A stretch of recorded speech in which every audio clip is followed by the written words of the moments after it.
Um, I train horses sometimes. Just a few things. I am a little ADHD, as I was just getting coached on, so I may ramble on.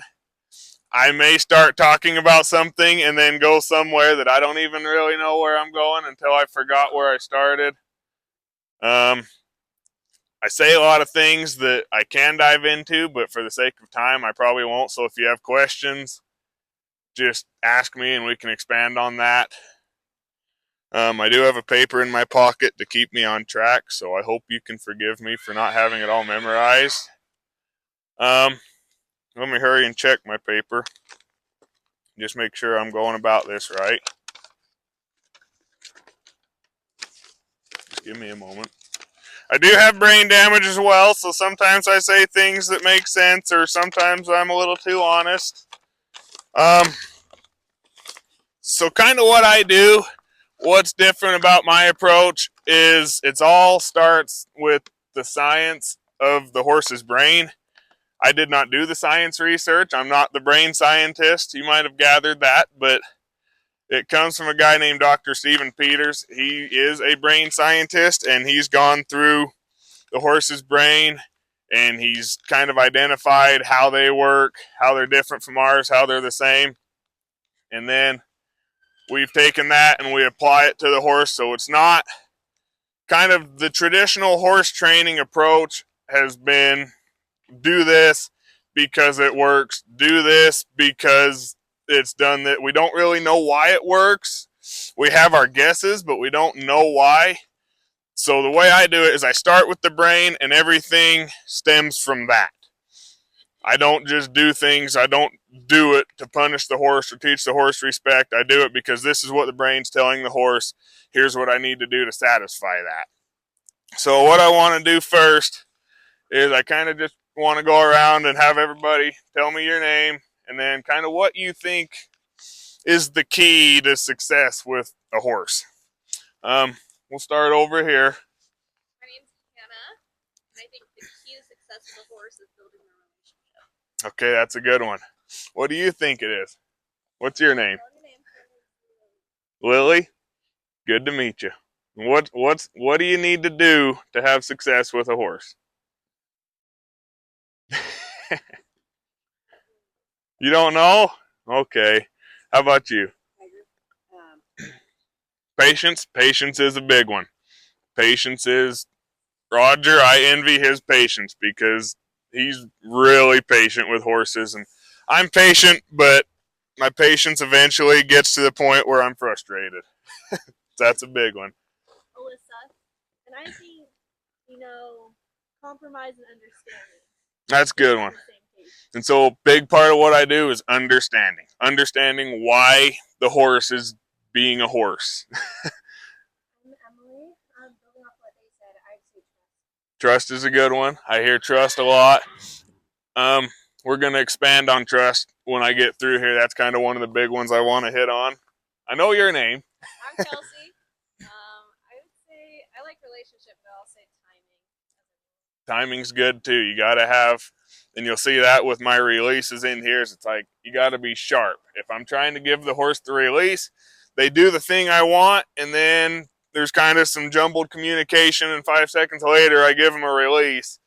That's, the timing's kind of off, and that's kind of what muffles our communication and confuses them. So timing is a big one. You got to be like on point with your timing if you want the horse to understand what you're asking and what you're communicating to them. How about you? I'm Kristen. I just bought a colt as my first horse. Oh, fun. I'm finding that confidence and energy have something to do with it, in addition to all of those things. Confidence and energy are a big one too. You hear a lot of that. Like if you're stressed, the horse gets a little stressed. And not always, but I've seen things where it's like people are freaking out so bad that the horse is like, okay, why are you freaking out? Like, what's coming to kill us? I don't see it, but you're kind of making me nervous too. So that's a good one. How about you? I'm Amanda, and I swear I thought of every single one of these things before somebody said it, and then they said it. Well, you can say it too, because it doesn't mean it's the wrong answer. I think those all roll up into the relationship. I agree. Like they all play a part. I agree. They're all, and I'm kind of going to focus on two big ones, but there's an endless list of things that go in to success with a horse. I mean, even coming down to just hanging out with them sometimes and doing nothing at all. Okay, how about you? I'm Casey, and Consistency is a big one too. You work with a horse for a week and you get them doing great, and then you go to work for a week and you come back and this horse is like, who's this guy? What's he trying to get me to do, right? Like, consistency, that comes down to just emotional balance, kind of stimulation. I've learned stimulation is a big part of having a regulated horse. If they just sit in the pasture and see the same things all day, every day, there's just no stimulation there, and their emotions kind of just get out of balance because they're not being used. Kind of like when I sit inside, if I'm taking some time off to rest, I can sit there for about 3 hours, and then it's like I start to get anxiety. I start to get depressed because I'm not doing stuff. It's like I got to go outside. I got to go get kicked by a horse or something. I need stimulation to kind of get me regulated and balanced. Okay, how about you? I'm Lisa, and I choose trust. Trust is a good one. Patience. Roger. I ain't gonna lie. Success to a horse is finding you. Roger's my new salesman. He's my marketing team. And patience. Patience. I can run thin. You've got some good patience. I take it from me. Like, seeing how long you were patient with Sam, it's like that is the key. Because a lot of people would have lost their patience about 5 minutes into that. I told him before he's gonna be dog food. I think every horse has heard that at some point. Okay, how about you, Annie? Patience and a sense of humor. A sense of humor. Definitely. That's a good one. That's a good one. Seeing all things like that. I mean, you can't see your horse right now, but a sense of humor is great to have when your horse is doing things like that. What are you doing, Obi? I think that horse has a sense of humor of his own. Okay, so there's a lot of good ones there. I think you guys are all right. I'm actually amazed nobody said respect, which I like. That tells me we have a really good group of horse people here.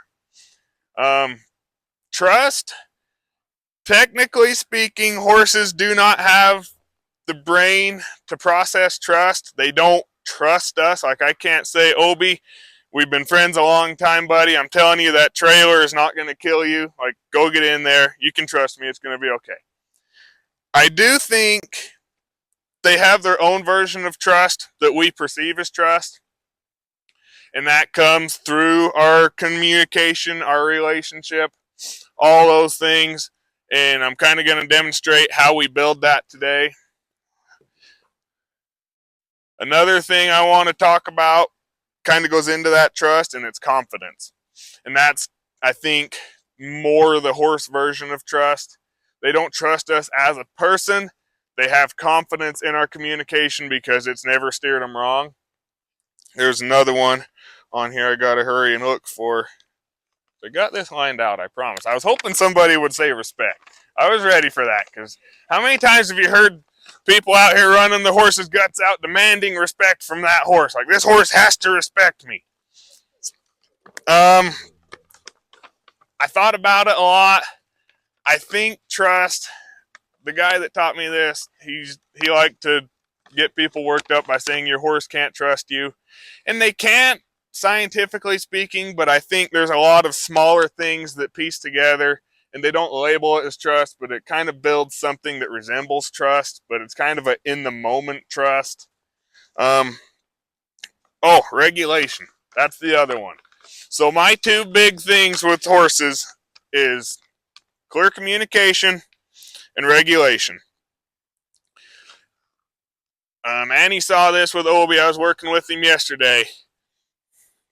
A horse that's really freaking out is not regulated. They're upregulated. It's about the balance of their chemicals in their brain. So right now he's probably running on he's sweating. He's probably running on some adrenaline and some cortisol. You know, the things that make the hair stand up on your neck, and you're just all stressed out. Your jaw's clamped shut. You don't want to be reasonable. Their heads are up. Their eyes are white. They're looking here freaking out like there's a million different things coming to kill them. that horse, no matter how dead broke a horse is, if they're pumped full of adrenaline, they're going to be psycho. They're going to be crazy, and you're going to be like, dude, we've been riding, you've been a great horse for 20 years, what's going on? Like, you could give me the best horse in the world, and if I filled that horse up with adrenaline, you'd be like, I don't even recognize this horse. Like, that is the stupid horse, that is the dumb horse, the psycho horse, the crazy horse, and it's in every horse. And then there's the regulated horse who is on dopamine and serotonin, who's relaxed. Like, that's the horse that's got its head down, it's falling asleep in the sun, it's grazing. Like right here, she's got her head down, she's a little anxious, but she's just chilling. She's not darting back and forth, her head's up, she's running around, feet are moving. So the two big things for me is communication and regulation, and I like to mix those two together as I go. My communication is going to be sharp from the very beginning so that we can get the regulation going. And how the regulation comes in is, you got a horse that's full of adrenaline, we're going to get them, we're going to set up certain sequences to where the pressure comes, they do something, whatever I'm asking for, I release, and they're going to put their head down, they lick and chew. You've heard there's some trainers that talk about the lick and chew. It means they learned something or whatever the interpretation is. What that is a shot of dopamine to the brain. Because we're in the sympathetic nervous system, which is fight or flight. We're running for our life. We turn the stomach off. We can digest food later once we're survived. And once we get to where we're going, we get the release, nothing's chasing us, we have to turn the stomach back on. So the brain will release a shot of dopamine, which activates the salivatory glands, which causes the lick and chew, and that's what turns the stomach back on. And so that's kind of the key indicator I'm looking for, and you'll see it with Obi. And what we do is with each setup, we're going to get, like I want, and it comes to that really good timing, is I want to set it up so that it's not too much pressure and I blow him out, but we're giving him this pressure, he's got to problem solve, and then I'll give him the release, he'll get that shot of dopamine. After we do that 15 or so times, you're going to see him start slowing down. Like, he's not going to be running around, his feet are going to be standing still, his head's going to kind of come down, his movements are going to be less frantic. You'll just see him kind of starting to settle down, because now we're influencing him with the good chemicals. Just like the horse that can be dead broke and psychotic if I get a whole bunch of adrenaline going in there, and I do this, because it's like, if I just jab a needle of adrenaline in the best horse in the world, that horse is going to go crazy. And likewise, if I jab a needle of dopamine into a completely untouched Mustang, I can probably saddle him and ride him off into the sunset with enough. Like I was telling with her, like when we walked in here yesterday, he was frantic, he's running around. About half hour later, he settled down. It's like, doesn't this horse look much easier to get a saddle on? Like, it's all about the chemical balance in their brain. It just, when they're full of anxiety, their brain is just telling them, we have to go somewhere else to feel safe. I don't feel safe right here. We have to go somewhere else. And yesterday, the horse gets stuck between me and the nervous system. That poor horse is just kind of trying to decide which driver we're listening to. We've got two people driving this horse, and he's just the one who has to work really hard to try to figure out who he's supposed to listen to. So I'm trying to tell him to relax, and his brain is telling him to run.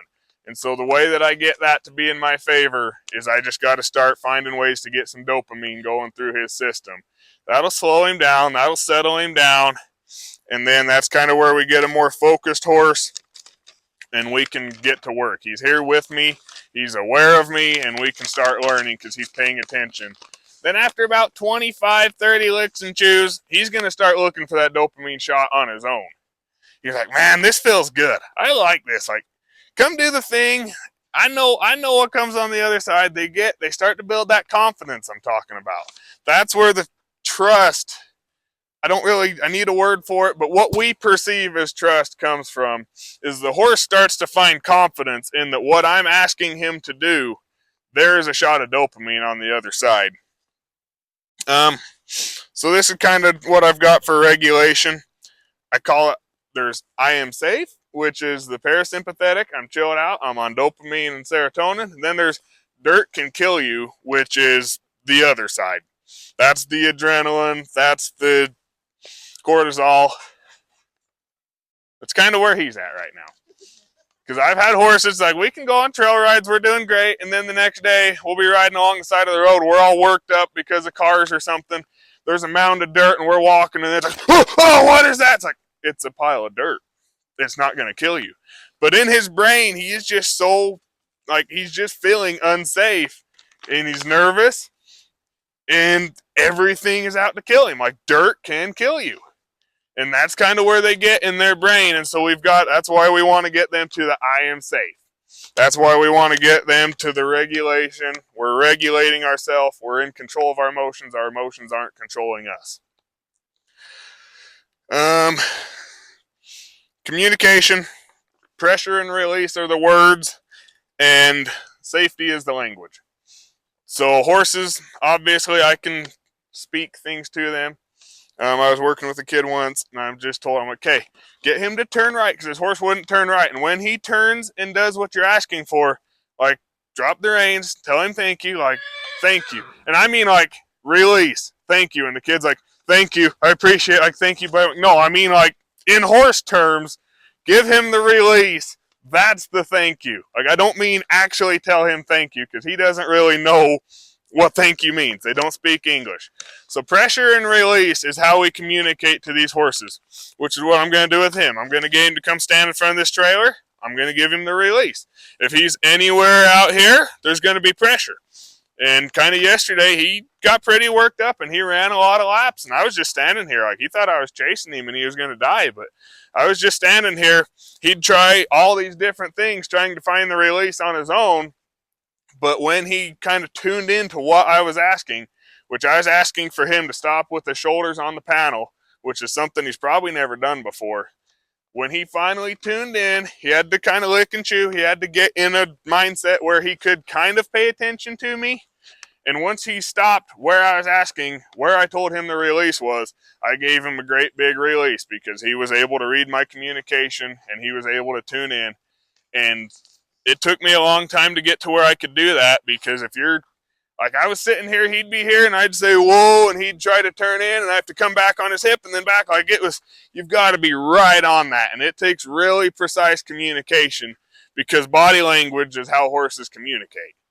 And so that takes time, but that's kind of a big thing, is just being able to communicate. That stupid horse isn't doing the thing I'm telling him to do, because I'm not able to tell him how to do that in a way that he can understand what I'm asking of him, right? It's always the horse. It's always that stupid horse. That dumb horse doesn't know how to turn left. That dumb horse doesn't know how to get in the trailer. That horse is just basically showing you how well you can talk to that horse. Like, if I can tell Cassie, go get in the trailer, like, that's all it takes, right? If I can be really good with my communication, I can take the same thing to him. I can just say that in horse language. What else have I got here? So I'll just go a little more on that. What were we doing with him yesterday? Like, he wouldn't put his head down. I want him to drop their head to put the halter on or take it off. So we had to start with, I'll put my hands on their eyes and just kind of cover their eyes, and he'll throw his head around, thrash and fight. And then when he stops and he can kind of gather himself and he just drops his head just a little bit, I'd release on that. And that's like, wow, like, I just dropped my head. Suddenly all this weight on my head, all this pressure, all this scary stuff went away. Like, it's just sharp like that. That's what we're going to want to repeat over and over. It's the communication. The horse I've got, my horse right now, he's the wildest horse I've ever worked with. And he taught me a lot about what you can do with communication. Like, I get braver the more horses I start, I think. And after so long, it's like, we're just going to have to push through this and make it happen. Like, he was somewhat safe to ride. Like, I did my work and I got to where I needed to be, but he was still he just has this wild in him that I couldn't get to go away. And so we ended up just taking him out on a ride, and I think we took him out on 2 rides just kind of out in the hills. They didn't go great. And then we took him down south, and I think, wasn't it the first day we rode up that river bottom? I rode this horse that's got like 5 hours worth of just trail riding on him. I think I rode him in a round pen once or twice. I rode him up this washed out, like there's cliffs on both sides. It's just like slick rock up and down. And he taught me what you can do just by having good communication. Even if you don't have the best horse in the world, like that was a cool ride. Roger was talking about, I posted a video of me skidding down this really steep hill. I was doing that on a horse that barely had any rides on him, just because he'd kind of be freaking out. I was like, I don't want to go down that. I don't want to jump across this. And I just keep bumping his nose back, like, we're going here and we're going to go forward across this. And he eventually, like, okay, he knows what I'm asking. Part of that, like, a regulation would have helped a lot because he wouldn't have been freaking out so much wanting to go somewhere else. But just me saying, just go forward. Like, the release is over there. Like, if he looks this way and tries to take off that way, just point his nose back this way. Then point his nose back this way and ask him to go forward. And he's like, okay, like, he knows what I'm saying. He'd kind of get it together, like, okay, let's do this. And he'd go. If he's trying to jump or something, I'd pull back a little bit. And I'm just telling him, I'm driving him across this gap or up this rock or down this slide. And I'm just communicating to him how we're going to do this. And he has that communication, so he's listening to me. And that's where they build the confidence. You'll notice, even with him, like, we're a pretty good team now, but when I do something he doesn't understand, he's like, oh no, what's that mean? Like, I don't understand what he's asking for. So if you have that clear communication, that consistency is in that clear, consistent communication, they can find a lot of confidence and safety in that. And that can really help them just relax. It's like, I know what I'm doing. He's going to tell me where the release is, and I've just got to go get it. And so those are my two big. I rambled on, as I said I will. That's going to happen a lot. But that's the two big things for me is communication, regulation. I think if you take everything else away, even like consistency, I'll say you can take away consistency because I definitely don't have that with my horses. So we don't have the best rides, but with that communication and regulation, with them being in the mindset of I'm not going to die, dirt can't kill me, like I'm just hanging out, we're going for a ride. And then if I can communicate to them, that's how we get through things we've never done before. We can cross the tarp in here, we can cross the tarp out there, but when we come across a bridge, we don't have bridges in my backyard, so I can't train him how to go across a bridge. We're relying on him being able to keep himself regulated and me being able to tell him what we're doing. Like, he's like, okay, how do I go across this bridge? I think the first time I took him across the bridge, we get halfway, like, no, I'm going back. I'm like, no, you are not. Like, we're going straight. You try to spin around, we're going to fall off of this bridge. So it's just, if you can take those two, you can do just about anything you need to do. It might not be beautiful, but with practice, that's kind of what creates the beautiful, is that consistency, the regulation, and the communication. Any questions on that? Did I cover it all in my ramblings? Okay, let me see what I've got next. Like, I knew I was going to need this paper. We'd be done already if I didn't have this paper. More on communication. See, it's a big thing.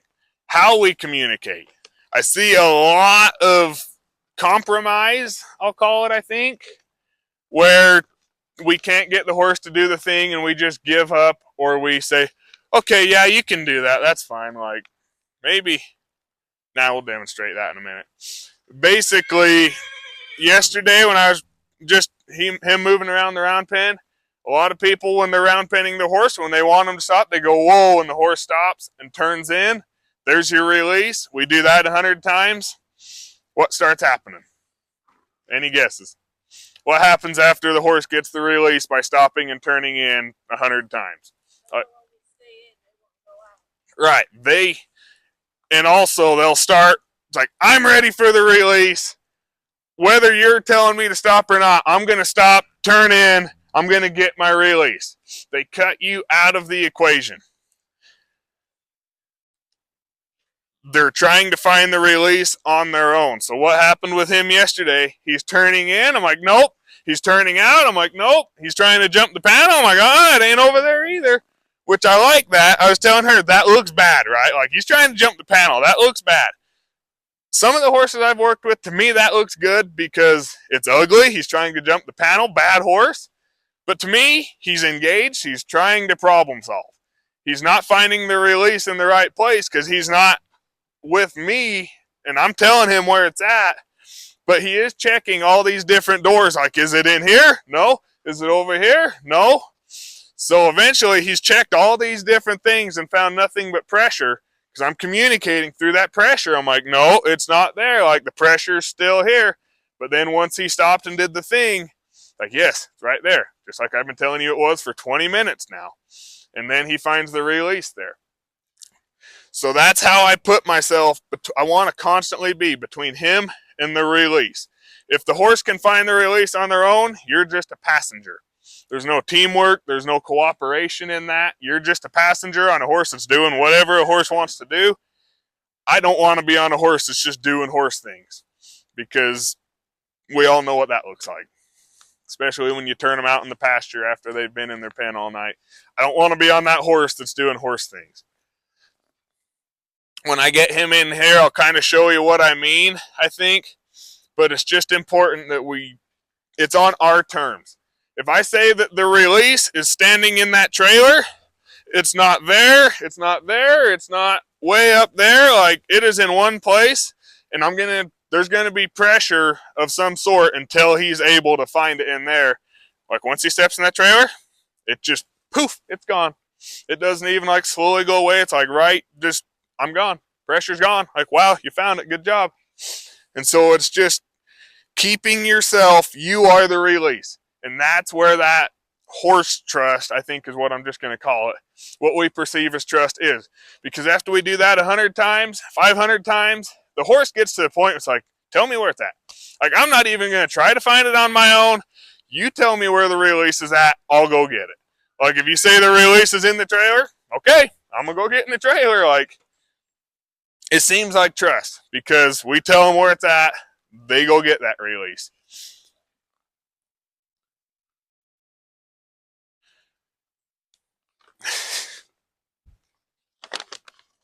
Maybe I'll just have you hold this so I don't have to unfold it. Well, let's see. I'm just about done here, I think. Hold that for me, please. Okay, so I've got a math formula here. Where am I? I got business cards on this wooden thing over here, this bench. There's the only math formula a horse needs to know for success is on the back of those. And that's pressure, release, dopamine. Everything in this world, all the stimulation, all the stuff that they don't like is pressure. They get the pressure, they find the release, they get that shot of dopamine, which everyone knows what dopamine is, right? It's, I want to do it again. That felt good. That's what gets us addicted to video games and TV and pizza and junk food. It's the dopamine we get from that. So I just wrote that on here. Like, I've got a few math formulas here.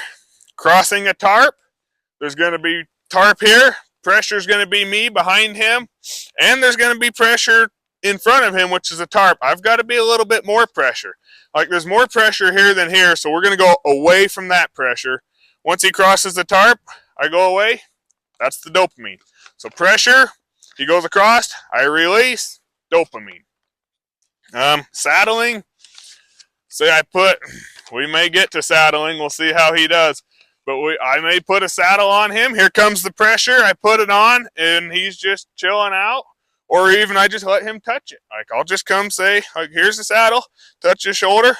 He does the thing, I release, dopamine. Like, they just have to get really good at the exact same math problem over and over and over and over. To us, it looks different. To us, it's saddling or crossing a tarp or trailer loading. To them, it's pressure, release, dopamine. Same thing, on repeat, every day for the rest of their life. That's basically, right there's pressure. Pressure, release. He got himself out of that pickle. Okay, I think that's all I've got on my handy dandy little note here. Any questions? I was kind of hoping to have this be a conversation. I kind of just started talking and forgot that part. But that's why I got the paper, because I could have talked for 5 minutes, forgot what the rest of the stuff I was going to say was, and we'd be done. I'd say, have a great day. Any questions on anything I just covered, if you understood any of it at all?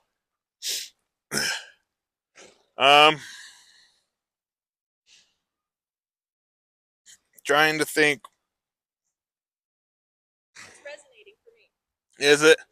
I knew it was going to happen, but what I do is I open my mouth and I just dump everything on you. So you'll probably, a week from now, you'll be like, oh, that's what he meant.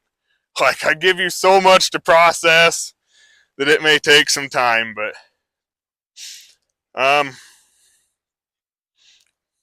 let's just kind of review for a second. What are my 2 biggest keys in horse training and working with horses and success with horses? Communication's one of them. Regulation's the other one. I was going to say, you guys better know this. I just went on about both of them for 20 minutes. Okay, what is the math formula a horse needs to know? Good. Good, we've got it. What time is it? Okay, that's pretty close. We can play with a lot of horses.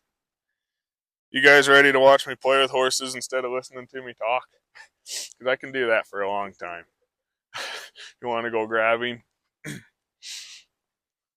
Pressure release dopamine. That was a good way to apply that one. I'm going down a trail. So those. That's what I'm trying to process. So that's where it'll get tricky, is when we're out riding. The whole world is the pressure. So that's why we do, like, all the things I was showing you. We're trying to, in the way that we give them the release when they're freaking out because of the world around them, is those circles, the circle back up, stopping and just taking a breath. Like, it's either giving them something for their brain to engage in, to take their mind off of all that stuff, distracting them, sometimes making them work for a minute and then just stopping and giving them a break. Sometimes when a horse is really worked up, like just by existing, they're at like a 8 or a 9 out of 10. We got to go higher. We got to go higher so that when I release, we're coming down a little bit and there's just a little release there. Back up. Thankfully, this one has a good release on him. Okay. What is flowing through this horse right now? Like, what chemicals is going on in this guy? He's got adrenaline. He's freaked out. Who are all these people? Where am I? I'm going to die. I can't see. And you notice how his feet cannot stop. Like, he cannot stand still. That adrenaline, that nervous system, it's telling him we got to move. We got to move our feet and get out of here. Like, am I going to teach this horse anything right now? Does he even acknowledge my existence? Does he even know I'm here? He's gone. He's worried about everything that is not me. How many of you have a horse that you can let them go in the round pen and you're lunging them or something and they'll just run for an hour straight? They're anxious. Their sympathetic nervous system, don't come stand on me. You can do anything but that. Their nervous system, their adrenaline, their emotions are controlling them, and they're telling him we have to move our feet and get away from here because something about here is not safe. This place is not safe. We're going to die. He's licking and chewing. And he may just... Okay, where can I stand that you're not going to be in front of me? So you see, he's licking and chewing. He's shaking. Like, he's getting a release right now from that pressure over there. He was tied. He was freaking out. Now he's not tied. He can wander around. He can do his thing. He's going to get a big release. And probably while I'm standing here talking, you'll see a change in this horse. Just because he's getting the dopamine shots that are chilling him out. But see, his feet are slowing down. He's not looking around as frantic, like he's getting a big release. I'm just going to stand here, do nothing, and we're just going to see if he'll demonstrate how this works, like how putting some different chemicals in there affects him without me even having to do anything. Like, I'm just going to stand here and kind of blabber for a minute, just because he was all stressed out. Like, you guys could see him over there, most of you, right? He was all stressed out about being tied. Now he's somewhere he feels a little safer. He's getting a big release. He's licking and chewing. He's not going to come stand on top of me, though. That's the one thing he can't do. But, like, I love it when a horse shakes their head like that. Like, they're really coming down, and that can really be a Christmas gift with some horses. Like, I think, was it yesterday? Like, I've never seen him hold his head down like that for this long. You would not, like, I think that might be one of the biggest things. Like, some people that bring me their horse, the most amazing thing I do with their horse is get that horse to be able to put its head down and just relax. Like, I have never, she was saying yesterday, like, oh, he's just naturally high-headed. Like, no, he's naturally freaked out of his mind.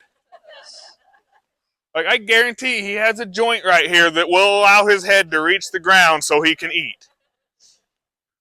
But it's like some people, I've had horses, they've never seen their horse unless it's, and maybe even when it's eating, because some of them are in feeders. Okay, back up. They've never seen their horse put its head below its shoulders. Like, they have never, in the 16 years they've owned that crazy horse, seen its head below its shoulders. Like, this is about as low as it gets. Usually it's clear up here and their eyes are popping out of their head.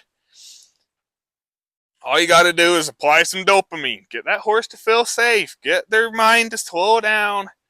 Nothing's trying to kill you. That dirt's not going to pounce up and grab you. Like, see how he's still kind of wandering around a little bit. But just, he's got a lot of shots of dopamine. He's licked and chewed. I'm going to start just asking him to stand still a little bit. We're going to stop these feet. We're going to get some more licking and chewing going here. And here in about 10 minutes, he'll probably be able to just stand there. He might not be able to pay attention because that kind of, a big part of that's getting some regulation going, but it's also just building an attention span. So I'm just going to ask him to back up, get out of my space. Now I'm just going to ask him a little more. He got his release from getting untied. Now I'm just going to ask him to stand still. Standing still, we have to turn off the sympathetic. We have to feel safe enough to just stand here. But I'm also giving him something to do. Pressure, release, dopamine. Can you see what the pressure is here? Like, is there pressure right now? Right. He's just standing there. He's just doing what I'm asking him to do.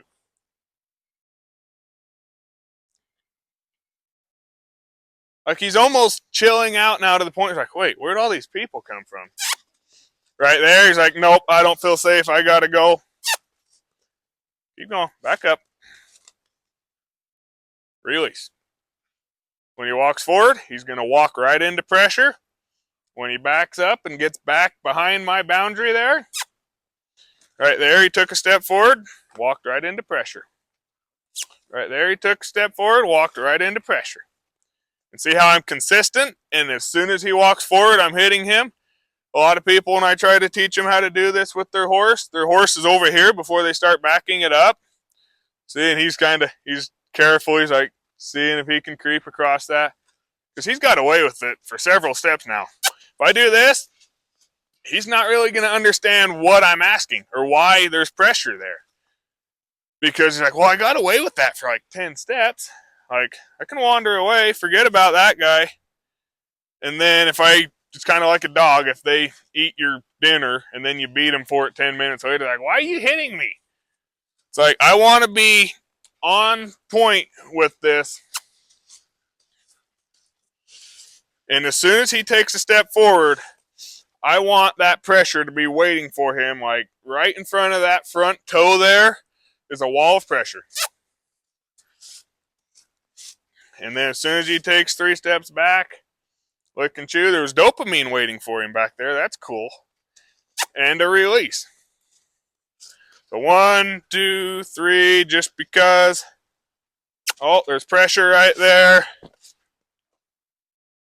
And see all this licking and chewing, that's good. That's what I like to see. That's what's going to get his head down. That's what's going to get him to chill out. Not so much worried about attention right now. There's pressure right there. I'm going to turn him around here.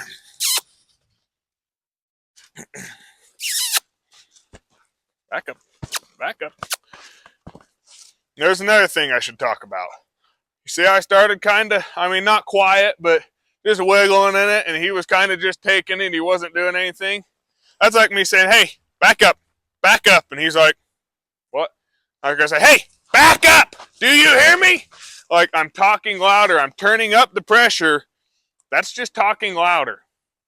Ideally, I want to be able to just go, like, that's a whisper, right? I'm not even wiggling the rope. I'm just kissing and saying, hey, back up. I want to be able to talk really quiet. But if he's not listening, I've got to be willing to talk a little bit louder. And we'll get to this probably with the trailer, I hope. I think he's going to take about 15, 20 minutes to get in there, but we'll see. But I want him to demonstrate there's pressure in front of me, and I'm not going to be able to get him in there with a whisper. So I'm going to have to be able to talk a little bit louder, but also really clear and consistent to get him to decide that the release is in that trailer.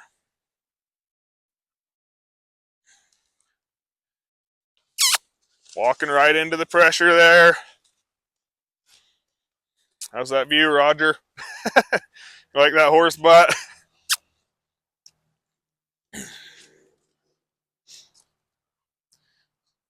So, it's kind of, it's monotonous, but I want a horse, I want him to first be aware that I'm here and stand still. Imagine trying to saddle this horse right now while he's walking circles around me. He's looking up there. He has no idea what I'm even doing here. I want him to stand still. Once I can get those feet to stand still for 20 seconds or so, we'll move on from there. And we'll start doing stuff, giving him stuff to engage with, to build his attention, get him kind of focused on me.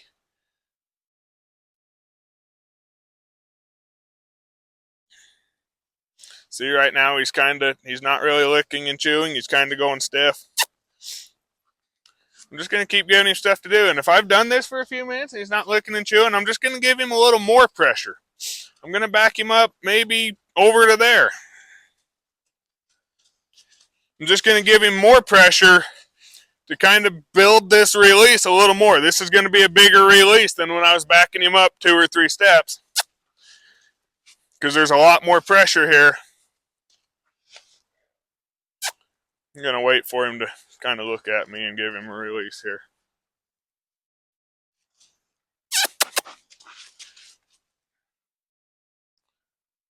See? Bigger release there.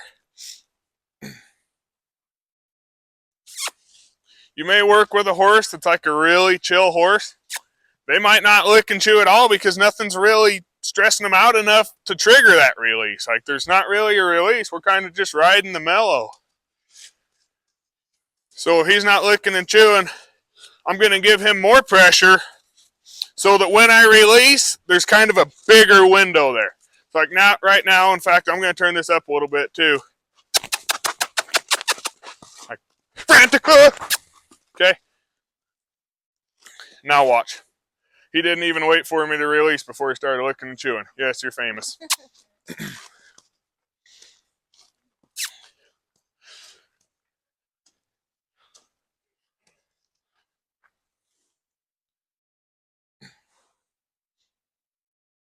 The key, like right now, I'm priming this horse. I'm just priming him. I'm not even into the lesson. I'm not into our training yet. I'm just getting him primed, getting him relaxed to where we can train and learn things and get somewhere. Getting some dopamine in there so he's in a good state of mind to learn and work through everything we're going to do later. Now he's standing still a little better. He's still going to walk off at some point. He's going to get distracted. He's going to walk over there, see what's going on.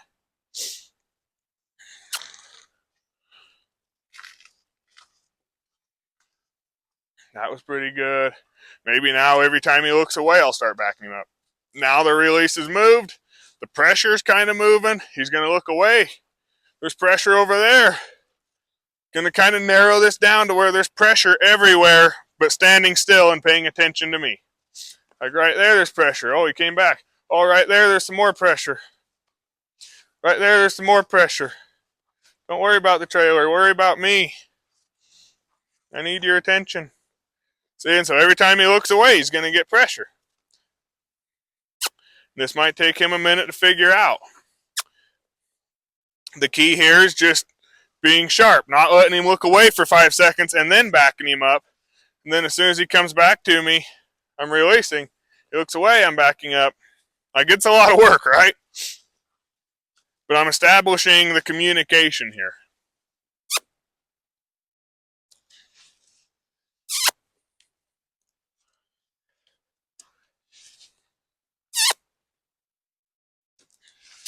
See, like, he's really struggling to pay attention. He's worried about everything that's not me. But if he can look at me here and pay attention, he's going to get a lick and chew. He's going to get a dopamine shot.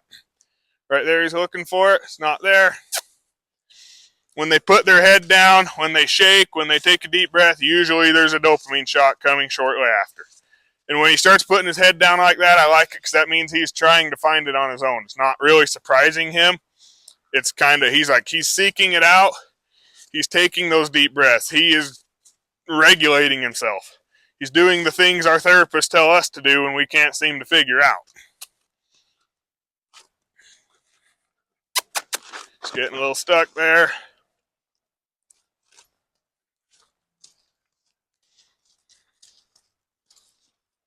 Keep going. He's pretty with me here.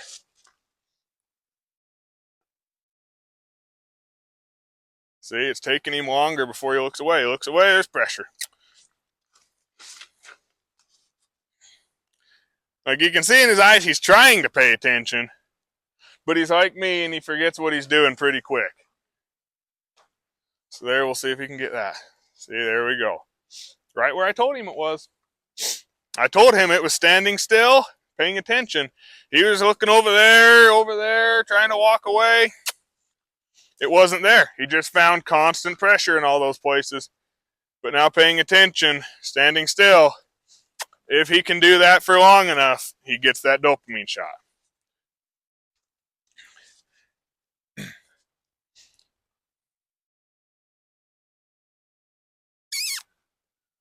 I won't do this for too much longer. We'll get into other more exciting things, but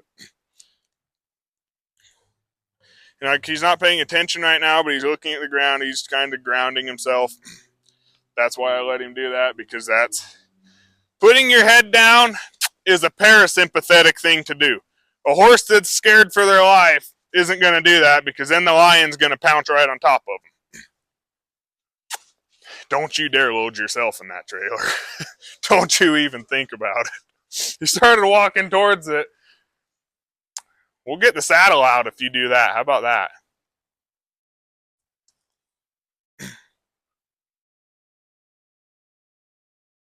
So see, now I still don't really have his attention, but he's getting pretty good at standing still. So that's where I want him to be.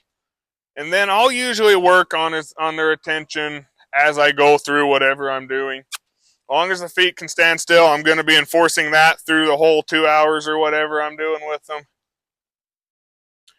Where's my flag at? My stick.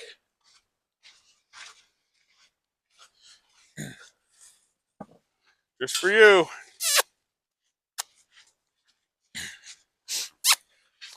Okay, so you understand what was the math formula through all that? Right, and what was the pressure? The pressure was me wiggling the rope, saying, back up. Like, let's do some stuff.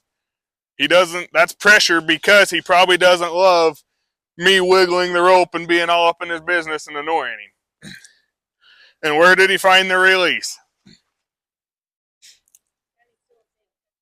Exactly. Right where I told him it was, by there being pressure everywhere else, right?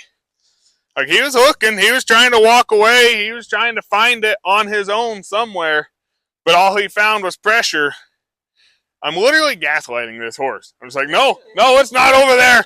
It's not over there. It's not up here. It's right there.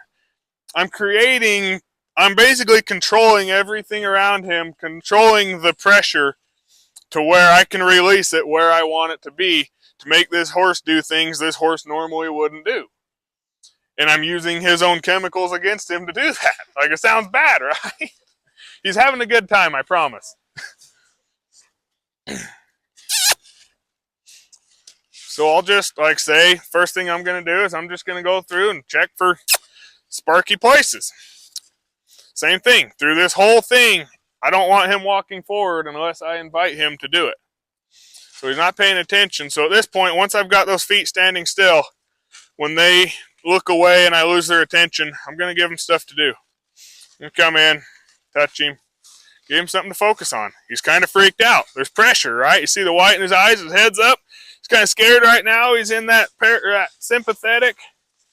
There's this crazy thing on his back.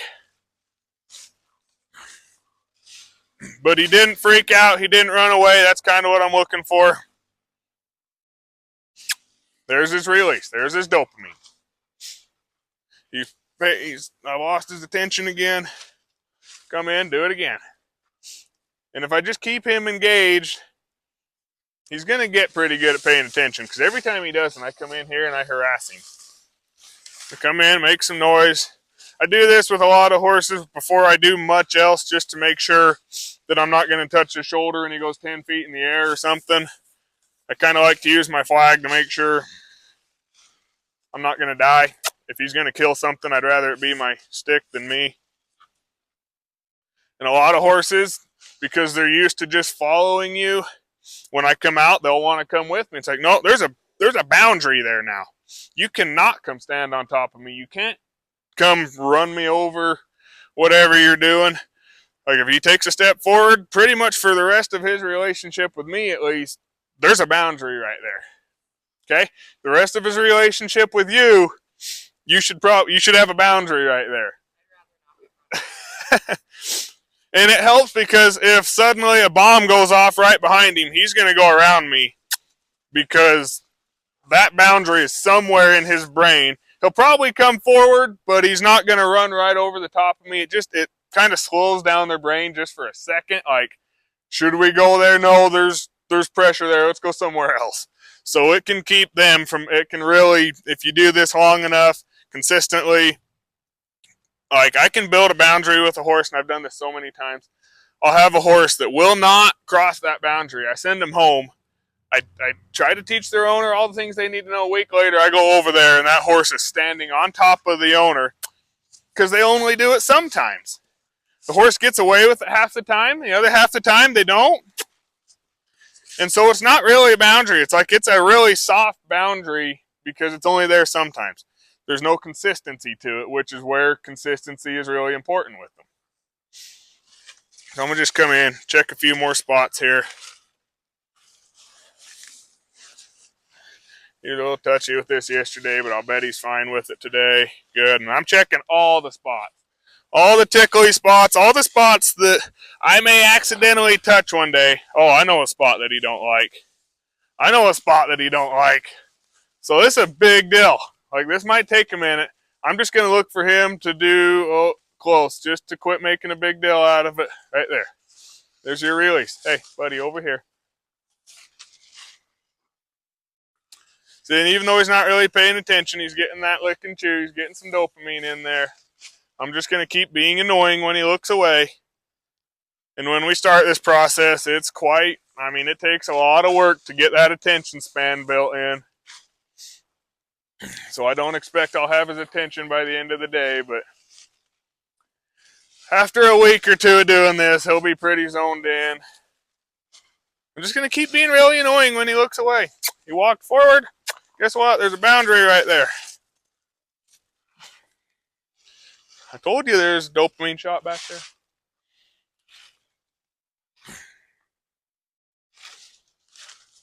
I like to do this. I like to get his flag out. It'll take some of the work out for me. Like, he don't like that. And he'll figure out that every time he looks away, this thing's going to come jump on his neck. He's walking away. He's not walking towards me, but he's walking forward. I'm going to give him some pressure there. He's What is over there you're so concerned about? Okay.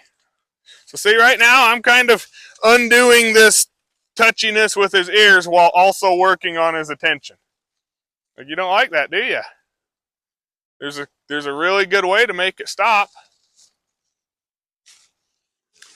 Just gonna keep touching him till he settles down. Like, he's still freaked out about it, but when he stops moving his head, that's changed to me. That's like, okay, he's not, like, he's kind of getting it together.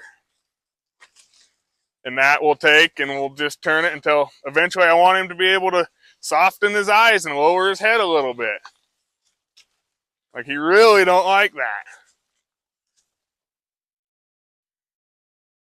You're like, hey, let me touch you. Let me see if I can bite you. Let me come over here. Get off my head for some reason. Like, see how he's just really trying to avoid it? I'm going to come in here so I got a little more control with this rope. Like, I'm really going to be a problem for him here. Like, he really hates that. But he also can't come forward, so now we're kind of compounding the two. He can't come forward. And I'm just going to I'm not going to be make a really big deal out of it. I'm just going to wait. Like, see how he stopped? He settled down. There's his reward for that. Like, that took a minute. He was making a really big deal out of that. There's another dopamine shot for it. I'll do that for 10 minutes. It's like, yeah, pressure's going to stay there until you try something different and you do what I'm asking for. Now, does he know that I'm asking for him to quit freaking out? Not really. But he's going to try it, and he's going to get a dopamine shot for doing it. And that's what's going to build that foundation and kind of build that network and dial down that trigger.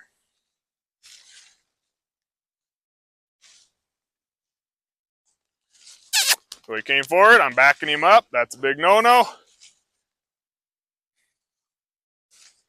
That was pretty good. I wish he was paying attention a little better, but that was pretty good.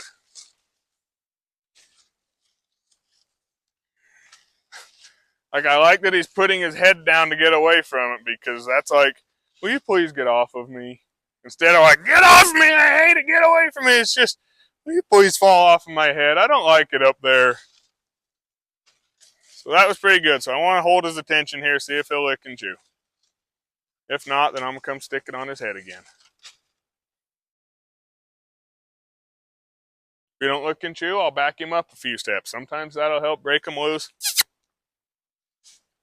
With everything I do, I'm really just looking for this lick and chew. Like, that is kind of a reward for both of us through this whole process. Everything we do, if we're freaking out on a trail ride, I want to get a lot of licks and chews going on. I want to get some dopamine flowing into that brain, because that's the only thing that's going to fix it.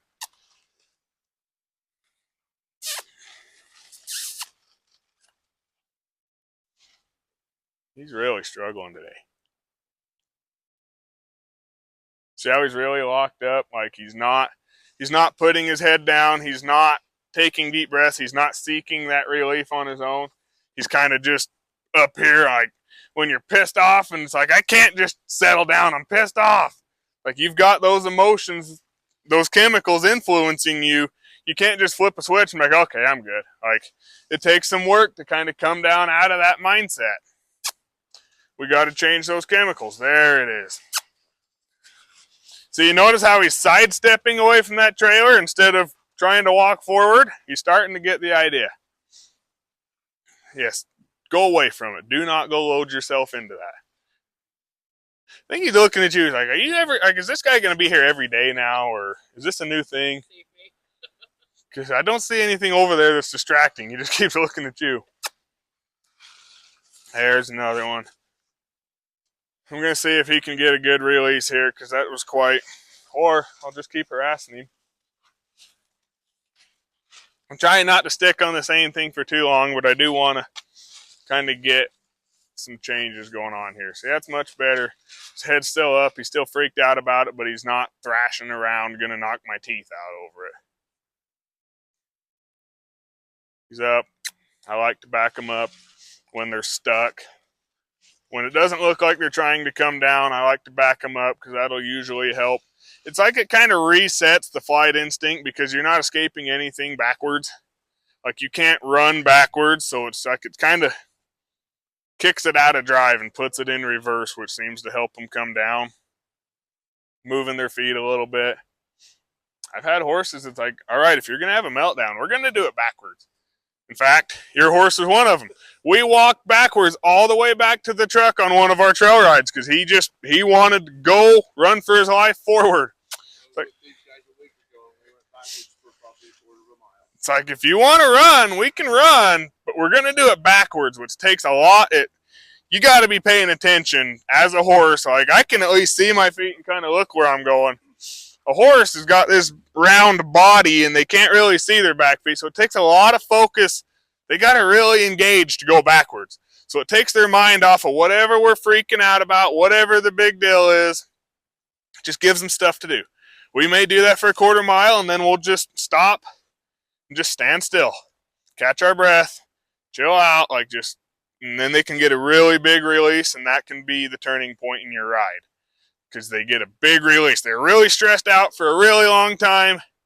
Now we're not running backwards. We get to catch our breath, big release. Like, we got a lot of adrenaline that we've got to offset because the brain wants balance. It wants the chemicals to be in balance.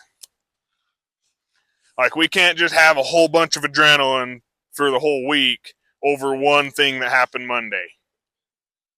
No, I'm the trainer. You back up. You don't back me up. So as soon as we escape the adrenaline thing, the brain wants to get some dopamine going in there to balance out our emotions so we can behave normally when we're not being chased by something.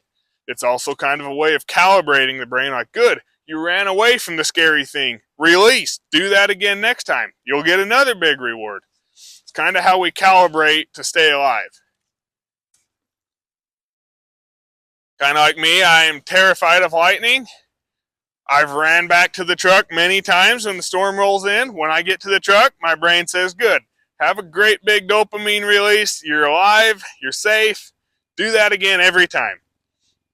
You run from the lion, you get away from it, you chill out, the lion's gone, big release. Good job. Like, this is the brain's way of calibrating for survival. And we're just kind of taking advantage of that to recalibrate the horse. This flag thing on your head, right now he thinks it's really annoying and it's going to kill him. We're going to get enough dopamine shots for not making a big deal out of it. We're going to recalibrate him to think maybe it's not so scary. Coming to round you up again, bud.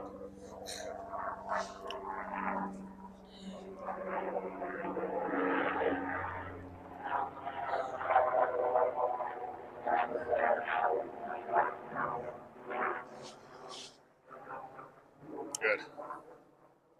Any questions? Set goals to know how much to do in one session. So if he's learning a couple things.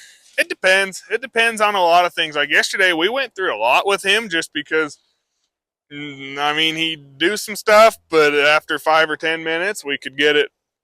I don't need to get it perfect, but like this, he was thrashing, freaking out about it a second ago. Now he just kind of holds his head still. I might do this, and maybe I want him to drop his head, but that would be a good spot to stop on that for today. Like, you can see in his eyes, he's not loving it. But it's better than it was. We've improved. So the other chemical I mentioned was serotonin. That's going to come in after I take him back to his pen. Sometimes in certain places, it doesn't work so much with regulation, but like with triggers and learning things like side passing, it can really do a lot of the work for me. So I'll do things to where it's like, okay, you've improved, you're doing good. We got a lot of dopamine in. I can take him back to, in fact, yesterday, when I was coming in and touching his hip, he was getting kind of buggy about that, and he'd be moving off, and we did that for 45 seconds or so before he could chill out and stop. And like you seen today, the first time I touched that, it wasn't even a thing for him. Like, it wasn't perfect yesterday. It's pretty good today. Like, there was work that was done when I wasn't even here from that serotonin coming in. So that can kind of come in and reinforce everything we just did. With young horses like colts, I usually, and most training sessions I do go for about 2 hours. if we're really stuck, like I've got a horse that really struggles with the saddle or with things on his back, I've put in some 7-8 hour days on one horse just because it can really, sometimes that mental fatigue and getting worn out and just being tired, it can help you break through some of those really hard walls. Like I've done that a few times. In fact, my horse is one of them. He was a challenge. I've only been bucked off of a horse twice, and both of them were the same horse. My horse. But yeah, it kind of depends. Like if they're a really young horse, an hour usually you can have them drooling on the ground from just because they're so easily influenced. But usually I'll go for about 2 or 3 hours. And that's usually you'll get enough dopamine in here that you can let them go hang out, kind of dwell on it, let that serotonin come in. Maybe I'll if I've only got one horse, I'll do 2 hours in the morning, 2 hours in the evening, and but I do like to give them that break in between to kind of just think about it, dwell on it, and then just come back and we'll start. It's like, hey, I kind of remember this, and the release was here. And so, yeah, just kind of lets them think on it, kind of helps them. And sometimes it don't. Sometimes I come back, we're right back where we started this morning. But in most cases, if it took me an hour to get him to stand still this morning, it'll take me 45 minutes this evening. Half hour tomorrow, 15, 20 minutes the next day. You're kind of chipping away at it. So that's kind of how I do it. I don't go out and it's like, okay, today we're going to start riding and you're going to be perfect by the end of it. It's like, just kind of chip away at it. Like, when I ride a horse for the first time, I'll go really slow, getting the saddle on, making sure they're licking and chewing a lot, feeling good. I'll run them around. We'll do a bunch of round penning. Like, not just running him to get him tired, like letting him walk, trot, canter. Sometimes a horse can walk with a saddle, but when they trot, now we're letting in a little more adrenaline, a little more flight. We blow up. We just cannot regulate this adrenaline. So I want to know, like, I want them to walk, trot, canter, and then we'll do some stuff like I'll ask them to do this. We'll just do some training. Like, are you in tune with me? Are you paying attention? So that'll take 2-3 hours. And then now I'll start going through my getting in the saddle stuff. And then I'll check all that. That's good. Now we'll go for a walk, and that might be it for the day. And just as I go through that, like the next day I come out, I might go a little bit faster putting the saddle on or not round pen for as long. I'm just kind of chipping it down to the point where I can throw a saddle on, get on, we go for a ride. Like I don't have to take 4 hours building up to it. So it just kind of depends, but usually 2 hours is about if I'm just working with the horse. And I don't really come out with a plan of what I'm going to do. I just, like I told her, I just kind of come out and play with the horse. Okay, let's see if we can get you in that trailer. I'm going to go ahead and take this off. You want to... I'll come fix it, just as long as he can't get out. Uh-oh, it's on there pretty tight. Any other questions? Any developments? Any realizations? Are we learning anything? Okay. I hope so. You understanding my gibberish? Oh, there he goes. Yep, he's gonna go climb right in there. You better not.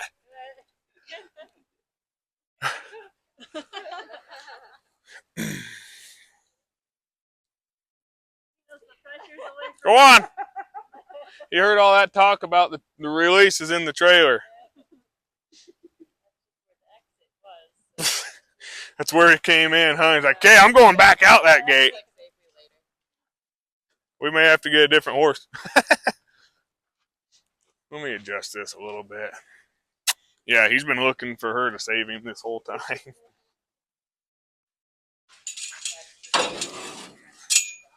All right, can you guys all see into that? If not, you can come sit over here. I don't think this is going to take more than 5 minutes by the looks of things. And this was kind of my whole plan. Hey, wait a minute. Just give me a second. Ugh. Has he? Not since May? Yeah, so he'll probably pop right in there then. Do we have a horse that hasn't trailered?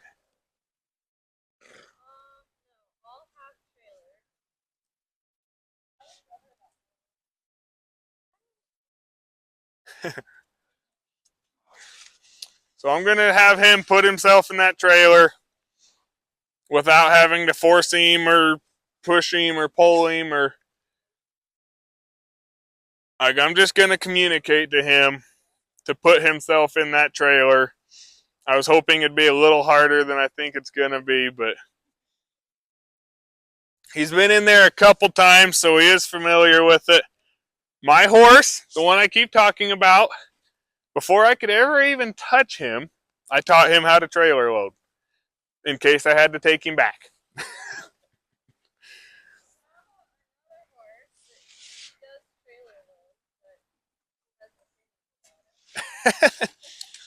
Let's see where we go with him. We can always get the saddle. So I'm just going to communicate with my pressure. He just passed it. There's pressure here. There's pressure here. There's release right there. See how that works? Pretty neat, right?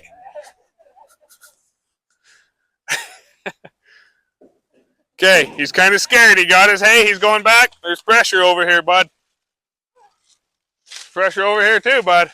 There's pressure over here too, bud. There's pressure over there too, bud. There's pressure over here too, bud. There's pressure over here too, bud. Pressure over here too. There's pressure over here too. There's release in there. Oh, there's pressure out here. There's pressure. Just a little bit though. Oh, there's a whole bunch of it out here. So see, you'll kind of see I'm talking a little bit louder and quieter here. Right here, it kind of goes away. As soon as he passes it, I'm like, there's a wall of pressure there. There's a wall of pressure here. Kind of going the right way, and I'm real quiet. There you go. He's kind of hopping in, checking out, and getting out of there before I slam the door behind him, right?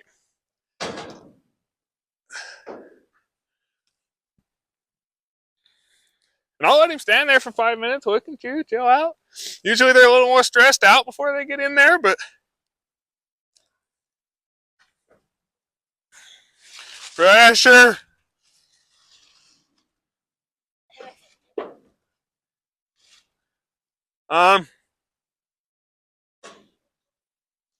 You got tarp around here anywhere? Or something I can lay on the ground? There's one underneath. It's a little ratty. How big is it? Yeah, I just...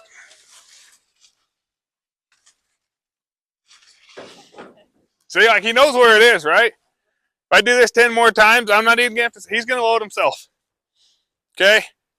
So, that's why I'm sending her to get a tarp. I'm going to put a tarp over here. We're going to move the release and see if he can... You'll watch. He'll go around this and he'll help himself to that trailer, and I'll say, no, that ain't where I was telling you to go, because he's trying to cut me out. I got to stay between him and the release. Like, see, I'm not even telling him to do it. He's just doing it now.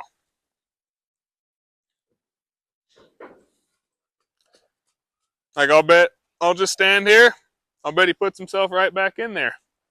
Especially if he can't come stand by me. He's like, am I done? Did I do the trick?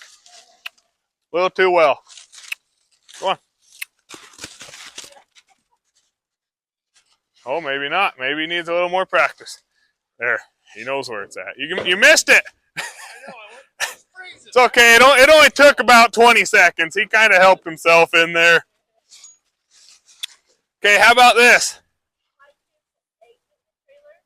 That's what I was going to say. So now, let's change this. So let's get him to where he has to stand in there. Because he likes to go in there and come blasting out of there. Let's see if we can just get him to stand in there. Okay, like as soon as he comes out, he's going to run into that pressure. Let's see if we can just get him to stand in that trailer, because that's the only place there isn't pressure. See, I was ready to go. I was ready to be sharp with that. Because he hasn't really licked and chewed in there yet. Like, he's just doing the thing, right? Like, communication-wise, there's a release in there, but he hasn't found the dopamine yet.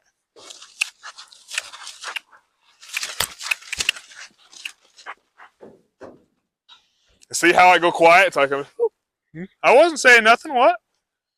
Like as soon as he steps in, pressure's gone. I want to be as clear and as clear and concise as I can possibly be. There's a lick and chew.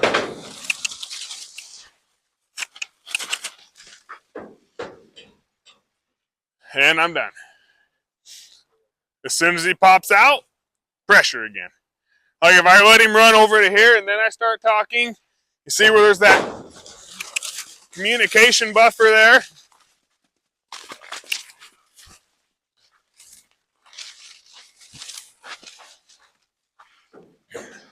Thank you. That'll be perfect.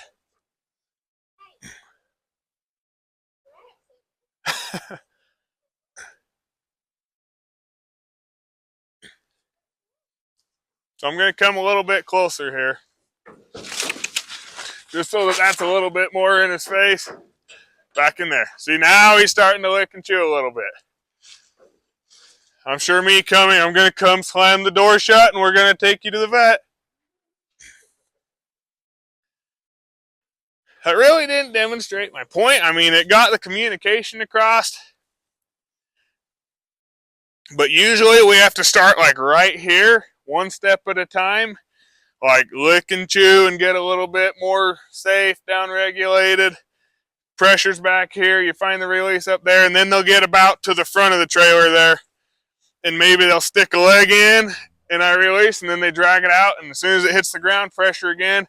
And they kind of learn, okay, I have to hold a foot in there to keep the pressure away. And then once they get comfortable with that, we'll ask for 2 feet and kind of go from there. But anyway, that's how you get a horse to load itself without you really having to do anything.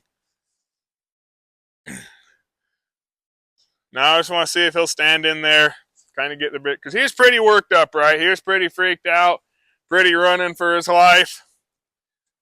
Let's just see if he can stand in there and get a release from all that adrenaline that he's just got going through his system.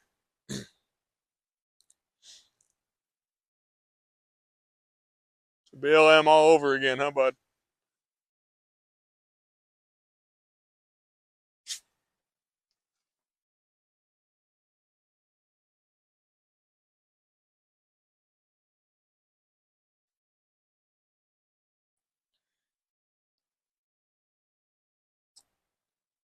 Maybe it ain't so bad in there, right?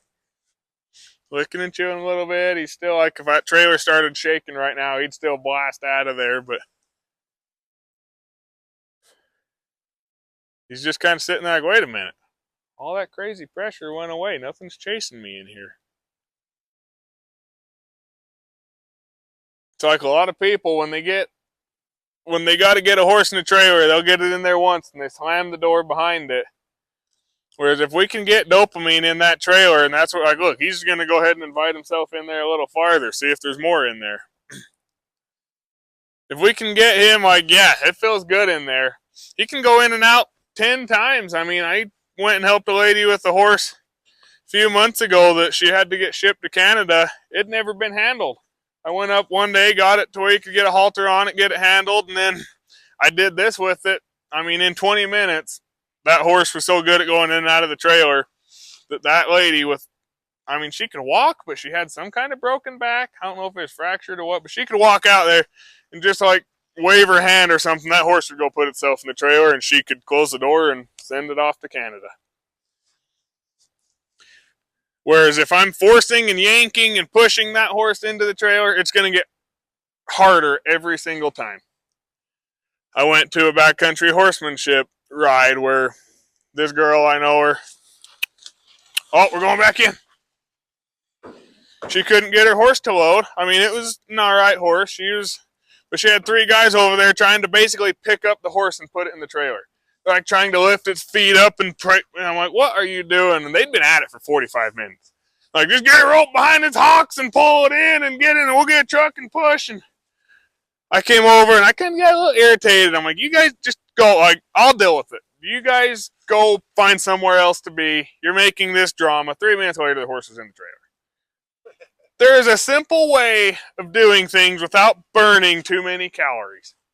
Like, I probably burned 5 calories putting him in there. He made it easy, but we make things harder than they have to be because we don't understand what we're doing exactly. We put things in, 99% of horse everything is pseudoscience. We do things this way because my Uncle Fred's great grandpa did things this way, and it taught these horses respect and it worked. But we don't really know why it worked. We put everything in human terms, and I've kind of found we're like horses in a lot of ways, and we're unlike horses in a lot of ways. And we have our understanding backwards to the ways that we aren't like horses are the ways that we put on these horses. And then the ways that we are similar to them are nowhere to be seen. So like horses, they're very in the moment creatures. Like I'm worried about right now. They're not worried about going to school tomorrow or anything. He's not worried about, he's not even really worried about anything outside of what he's doing right now. He's not trying to figure out how he's going to come out and go this way and then cut right and get around me and get out. Like he's not thinking in the future. He is just running off of the stimulation that he's getting right now, which is nothing. He don't really need to go anywhere. They can't outguess you. They aren't trying to trick you. They aren't trying to get ahead of you. He's just a horse with a horse brain.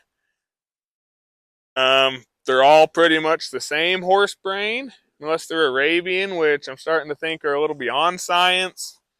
They're more like aliens or something that we don't quite understand.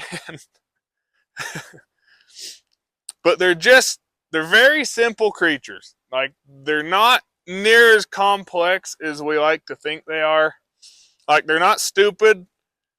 They just are different from us. His purpose in life is to be born, eat grass, drink water, and sleep. And everything in his brain, and avoid predators. Everything in his brain is designed for basically those four things. Keep me alive, exist.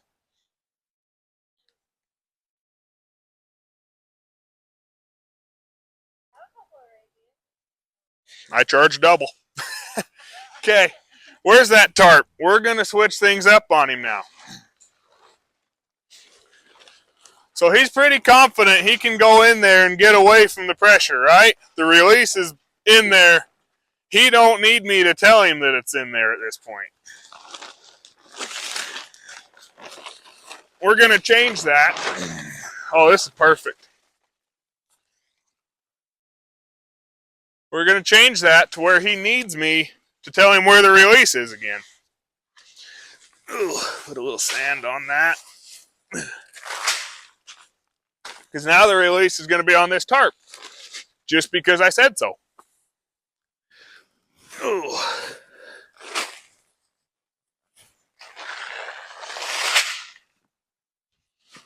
Ugh. We'll just do this just so it don't blow away on us or something. Okay, would you like to just do this on your own too? Since you're so good at everything, Mr. Perfect. Huh? Would you like to just go do that on your own too?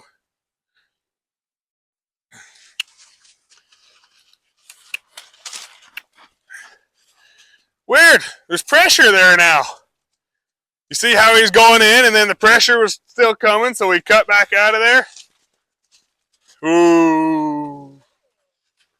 Yes. Ooh. So that's a start.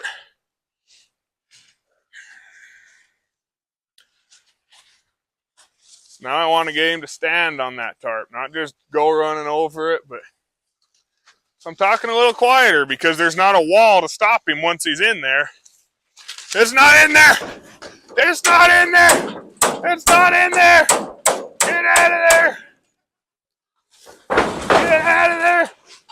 Weird, the pressure didn't go away that time, right? See how he stopped his foot? He's like, right here? A little more. So I'm just kind of playing a game of hot and cold. You're getting cold, cold, warmer, warmer, warmer. You're hot, cold. You're hot. Oh, right there, freeze. Just because I said so, right? guess what? Probably a dopamine shot right there if you want it.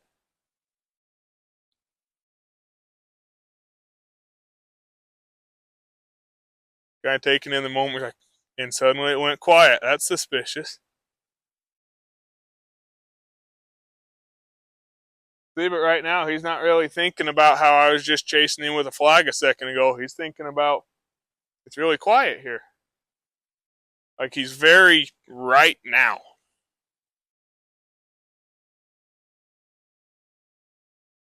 And he's standing there because I'm not telling him to go anywhere else. I'm just communicating, stand on that tarp.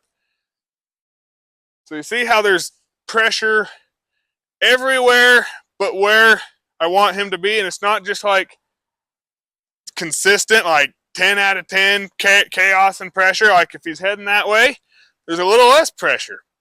If he's heading away from it, there's a lot of pressure. Like it's not just chaos until he stands on that tarp.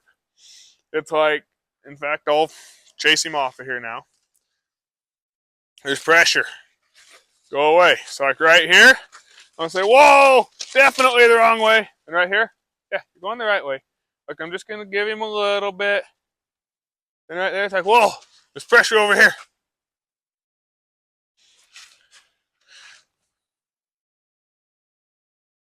love that you have all of your focus now. Right.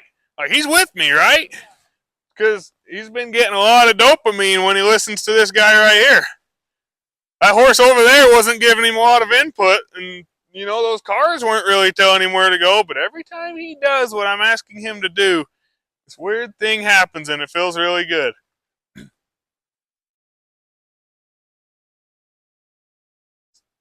Like he's with me, he's not distracted.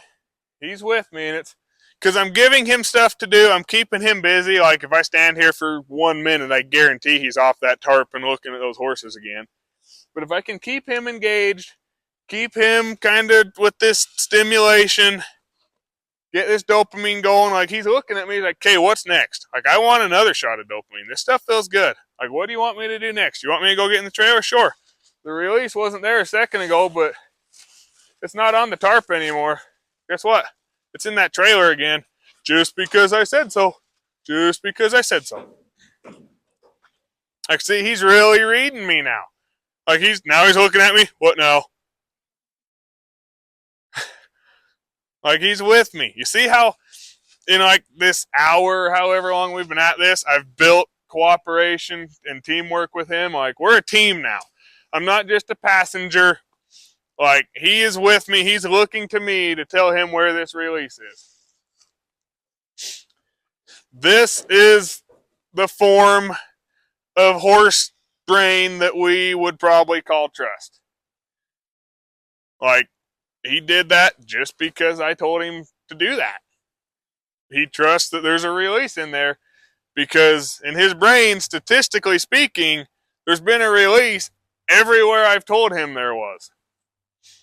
It's kind of like, I mean, it's almost like looking at statistics. Like, well, 10 times out of 10, when I go where he's communicating to me to go, I get a shot of dopamine. If that's 5 out of 10, this is going to be a little messier. This is going to be a little sloppier. If that's 1 out of 10, he doesn't even know I am standing right here. He doesn't care that I'm standing right here because I am nothing but, like, I don't provide anything to him. He don't need to worry about me. Does that make sense? So giving them treats makes it like this extra shot of dopamine, right? Kind of. We were talking about this yesterday, and it's kind of artificial dopamine to me. I have tried it at one point when I got a horse that's really, really stuck. I got one horse that, I mean, he couldn't put his head down. Like he could, and I still have this horse. He's the one horse I can't fix. Like I think something's actually broken in his brain because he's got like demons chasing him that nobody else sees. Like he'll just be standing there, and if he puts his head down, it's like there's wires touching in his head. And so he couldn't do it. And so I had to like sprinkle a little bit of hay on the ground so that he would have to reach his head down and it'd fly back up. It's like that did start to kind of build a way for him to be able to put his head down and relax. And it got to because he couldn't lick and chew. Like he was just so freaked out. He's a mystery to me. I think he's broken. But yeah, he couldn't put his head down, so I had to get him to kind of put his head down just long enough to grab some hay off the ground, then pick it up. And that did kind of lead into where he could put his head down, relax, and he was a good horse for a summer. And then he kind of had a relapse, and he's broken. I'm not afraid to admit I probably can't fix that one. But yeah, just that dopamine shot is kind of their on-board. You'll notice if they're really freaked out, like when you get to the trailhead and they get out of the trailer, they're freaked out. They're like trying to grab grass, like they're freaking out. It's like anxious eating. It doesn't really help them settle down. This dopamine is kind of what I've always used. Treats, it seems like your horse is only as good as how bad he wants to treat. Like if he's really scared of the trailer and he kind of likes the treat, the trailer wins because it's a lot more stimulating than the treat. Like, I like treats, but I can probably get some later with dinner or something. This trailer is going to kill me, so I don't need to go in there for that. So yeah, I don't know. It could reinforce stuff. I've tried it with, like, when I go catch them, I'll give them a carrot or something just so there's something good. In fact, right now when I tie them to the trailer, I'll give them a handful of conditioner just so it's not I get caught, I go to the trailer, I get saddled up, we go for a ride, like I'm going to work. It kind of breaks it up, like I'm caught. Good thing, like I enjoy this. Like, yes, he's catching me so I can go get a treat, and then we go for a ride. But yeah, like I don't really use it as a training method. And this is easier. It's like I don't have to go buy a bag of dopamine. Like he's got it. And then also it'll kind of later on it gets the serotonin going and it'll kind of reinforce stuff. But okay, back to the tarp. Just because I said so. I'm kidding. It's not on the tarp. It's over by Cassie just because I said so. See, like he's with me. Like there's not a tarp, there's not a trailer. It's just because I said so. Like he'll do whatever I tell him to do. He don't care why, just because we've built this communication where he has confidence in what I'm telling him, and he gets that dopamine shot on the other side of it. Right? It's like, if you've got a horse that's listening to you that well, like his head's still up, he's still kind of freaked out, I'm way better off than if I've got a dead broke horse that isn't listening to me, or a dead that just doesn't have confidence in me. Like they've been forced around their whole life and they're great if you're yanking on them, but now you come across something they've never seen before and they see no good reason to go across it. Like I can tell him, it's like, hey, I'll bet you there's a dopamine. He'll say, okay, if you say so. I'm kind of scared of it. He might be a little antsy and freaked out, but he's going to go across that for me if my communication is good. And I can tell him very clearly, yes, across that is where you're going to find the release. You turn and run this way, there's pressure, it can be a chaotic meltdown here. And maybe even once you just come back and line up on the bridge, that's where you're going to find the release. Like I can move it in my head without telling him. Like if going across that bridge is way too big for him, maybe I'll try to do that for 5 minutes. And then I'm like, okay, if you can just stand at the front of this bridge, there's a release right there too. Like that's the start. We got to break it into little smaller pieces for them to figure it out. Okay, I was hoping that'd take longer. 12:49. You guys want to keep playing with horses? You got what you... I mean, I can stand here all day if you want, but I'm kind of running out of things to do with Mr. Perfect here. You can always go grab the saddle. Go get Sam. Yeah, go get Sam. Yeah, you can see where we can get. If you want to go grab that, grab saddle pad and saddle. Yeah, I'd like to understand how it translates. I'd like to see that too. Yeah, and I mean, we may not... I almost probably certainly won't like cinch him up and make him move with it, but we'll just see if we can kind of show you how we do this, how we can work up to getting it on him. But apparently, and I mean, she had him tied yesterday and somebody walked out with a saddle and he like seen that like, so we may spend an hour showing you how to touch this horse with a saddle. Has been saddled. What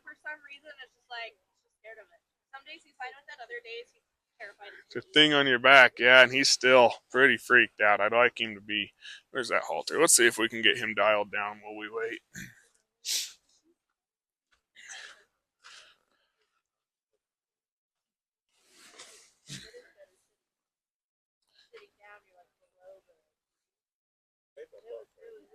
Turned into a pretty nice day, didn't it? You can pause that if you want. I kind of told you guys I'll cover their eyes until he puts his head down. Good, look at you. And this is a good way to get him to pay attention to. But usually, yesterday I started, as soon as he dropped his head a little bit, I'd release. He got pretty good, so I'm just going to see if he can hold his head for a second. See how he keeps kind of bobbing his head up? That's not so much him trying to pull his head away. Yesterday, he'd like throw it down and come up, and he'd throw it down and come up. That's literally him fighting his nervous system. He's like, I know the release is putting my head down, but his nervous system's saying, yeah, but you're going to die if you do that, so get it back up.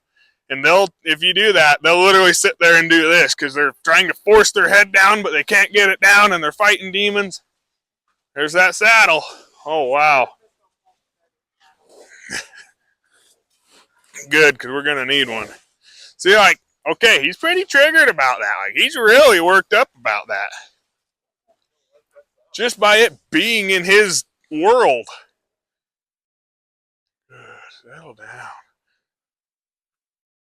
I'm just going to take a minute with him. And I want him, because the way he was still standing there, his eyes are open. Not the best place to try and do something like that. Like, I want them to be kind of head down, just relaxed. Like, I'd do a lot more work with him before I tried to saddle him, but since we're kind of running out of stuff to do with him, we'll just see where we can get with it. Probably. Right, and that's kind of, so where I'll get is I'll start with that to where they'll put their head down. And then I'll translate it to where I can come in, put my arm over their head like this, and then they'll put their head down like that. And like him, since he's got this thing with his ears, it's as soon as I touch his head, he'll see he starts pulling up and working on this. So I want to turn that trigger off first, but I'll get them to where they can just do this. I'll undo it. I'll slide it down, and then I'll kind of hang it here. And when they drop their head, release like that. And so I do teach them to put their head down, and because I don't like having to reach clear up there, and I also don't like them throwing their head all over the place while I'm trying to put a halter on or something. Okay, let's go meet your friend here. We'll just start with the pad.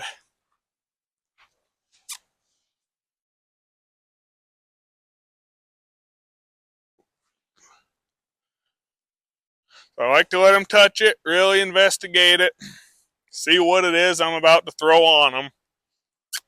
Keep their attention, obviously. Those whiskers on their nose each have their own individual blood supply. So that's like, he's not just smelling it, he's touching it, and that will tell him, is it soft, hard, cold, wet, you know? Kind of lets him feel it, because he smelled it before she even threw it on here. Like, they got that sniffer on him, they can really tell what's coming. So I just want to really get him engaged, get him curious here. I'll just keep reintroducing it, see if he'll touch it. I want him to touch it one more time so I can release here. Because I want to release on this curiosity, not when he's staring off disengaged. Gonna keep his attention. Want to give him a brief break here. So we've kind of transferred from my whole spill about how this works. Now we're just gonna try to go through my process of putting things on a horse. So take what you've hopefully learned from all the rest of that, and just, it's going to be a little bit harder to see. It's not going to be as clear as waving a flag and not waving a flag. So I'm going to come in. Want to make sure I've kind of got his head to where I can bring it with me so he don't land on top of me or something. When he's done touching this, I'm going to come in. Just kind of get a feel. I'm going to touch his shoulder. If that's okay, I'm going to touch his belly, touch his hip.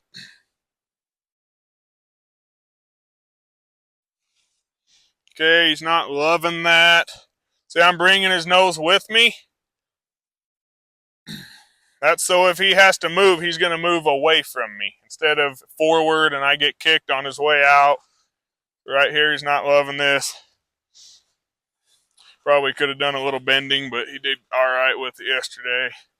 I'm just going to keep touching him with it until he quits moving his feet. We're kind of in the pressure right now. We're in the struggle. I want him to turn off his feet and stop running away from this. I'm going to release on that.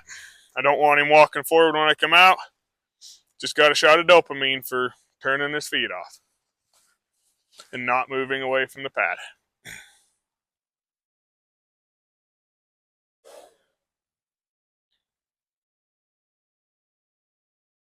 Okay, he's kind of losing me. I'm going to come in, let him touch it again.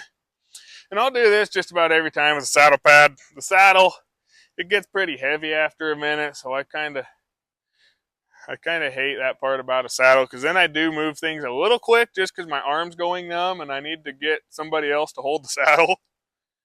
And they might touch that for a minute. I'll let him touch it for a minute and then I'll just move on with my life. Yeah, he's with me. See, now he's not moving off of me. Good. Release on that. I might do that one more time. There's a dopamine shot. I see how that changes behavior in just one time. Like, oh, it was in standing still, not moving away.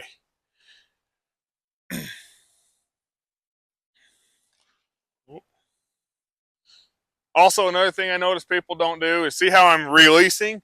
Here's where a lot of the release is I'm here, and then I come clear out here and get out of his space. I see a lot of people who come in, they do the thing like this, and then they come out. Good boy. Good boy. You're doing so good. Like, he's not going to be able to release in this. Like, good boy is kind of me getting a release because my horse did a good thing, but my horse is, the pressure's still here. Like, if I want him to get that lick and chew and feel the release, I've got to release completely and get out of his space. Which is why I like to have, this lead rope, I'm glad she had one because I forgot to bring one. I didn't really think I'd need it because I was like, Liberty load horse and trailer. But I like to have a longer rope so I can get out of their space. If it's just like a 5-foot rope and I have to stand right here, they might lick and chew, but it's going to be a lot harder. Whereas if I can stand way over here and get out of his space entirely, my odds are just going to be better that this goes well. We're going to get more releases just because it's going to be a bigger release when I come out. He's touching it. It's the same thing that it was the last 3 times. Come in, touch him, touch his butt. I like to drop it down here around the legs and see if they throw a kick at it or if they take off.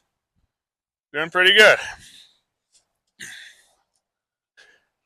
Sometimes I'll come out and give them the release, and like I said, they'll start walking forward. Like, they have to satisfy that urge of going forward and getting away. Sometimes they'll be standing there and they'll just like get a little ick out of their system, like it's gone, but they've got to kick. They need to kick, and they were patient enough to wait until I wasn't back there. Okay, I'm going to come do it on the other side now, which isn't as important with the saddle, but at least with this pad, I want to kind of touch both sides, just make sure that when I put it on his back and half of it's on this side, he's not going to blow up. Good. Get a little bit more slack out of that rope. Come touch. Okay, a little icky. Don't really like it touching him there. Good. Like right now, all I'm really looking for is, can you just hang out with me and stand still? Not pull on me with his head. I'm going to wait for him to kind of release. Give me some slack with his head. So like, he's pretty with it. Like, he's licking and chewing when I come out. He's not trying to run away. Let's bring you back over here, bud. So now I'm going to come in and I'm going to kind of work this up onto his back. Let him touch it.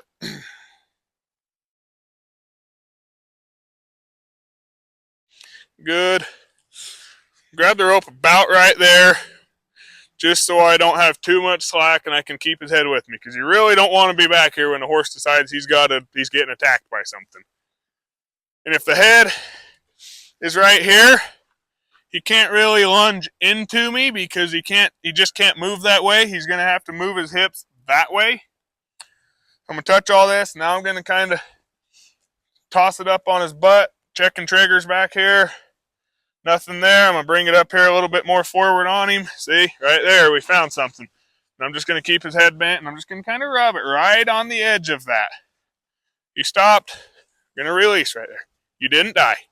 Big lick and chew. You're alive. We're just building his confidence in that this is not going to kill him. This is not dirt. Whereas the old traditional way is just sneak it on there, cinch him up, let him buck it out, learn that that ain't going to work, and then climb on, get your teeth knocked out. Like he's getting a pretty big release like that. Kind of freaked him out. I'm just going to let him sit here and lick and chew and try to keep his attention on me. See how much easier it is to get his attention back now, too? Like I just barely got to move and he's back with me. That's kind of all I can really ask for at this point. That's pretty good. Like I say, I'm not going to have him dialed into me in 2 hours. This is the attention thing kind of takes a week or two to get him really dialed in. But when they're more down-regulated and they got a lot of dopamine on them, it's definitely a lot better because they're not as scared for their life. And he's also, I'll show you when I come out, but notice he's not like looking around like what's going to kill me. He's just kind of like, what's that thing over there? Like he's not looking for threats. He's just kind of being distracted. Okay, same thing right there. Kind of toss it up on his butt. I like to grab a little bit of mane here just so he don't rip his head away from me. A little bit higher. A little bit higher. About right here's where he freaked out last time. A little bit higher. Nothing. Gonna take it off. Come out, release. See, I'm just taking a little more each time unless I run into something. I'm basically going to throw this saddle on him if he doesn't tell me otherwise, but I'm just kind of feeling out each spot, looking for where is the trigger at. Where is his hard no? Where does he get freaked out? I'm not just throwing it on. I didn't tell him he could come forward. It's been a minute since we did that, but that boundary's still there. Good. See, he's kind of, I don't want him to, sometimes they'll start blocking you, and unless it becomes a real problem and I got to stop and work on that, I'll just kind of go around it. Same thing. Come up, toss it on his butt, toss it on his back, bring it up here. Now I'm going to slide it around, kind of rub it around on him, let him feel it. No drama there. Pretty good. Oh no, there's a car. See, and that was probably just from the adrenaline he was getting from this being on it. But I brought it out, and he had to be freaked out about something, so he's like, that car over there. How many cars have drove by since we started this, right? Just for a second, he was in that mental state of something's trying to hunt me. It must be that car over there, because this is what got him worked up, and now it's gone.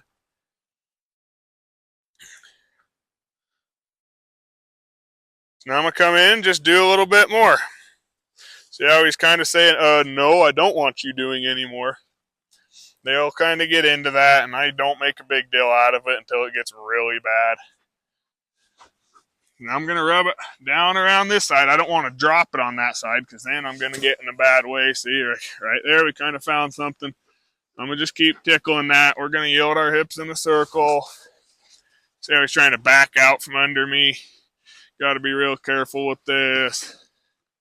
Good. See, I'm just kind of staying with him until he can work through this. Until he can kind of turn that trigger down a little bit. Get me out of the mud here. Is it okay if this gets some dirt on it? Because it might. From there, here's where I've got killed a few times, so I kind of am a little more cautious. I know kind of where I need to be.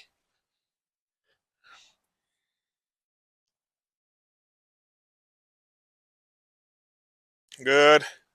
Gonna come in. Sometimes they get really into this, like, no, I want to touch it some more. I want to bite it. It's like, maybe later, buddy. I come in, same thing, maybe a little quicker, slide it up, put it on his back, make some noise with it, no drama. Oh, maybe a little bit of drama. That's making a different sound.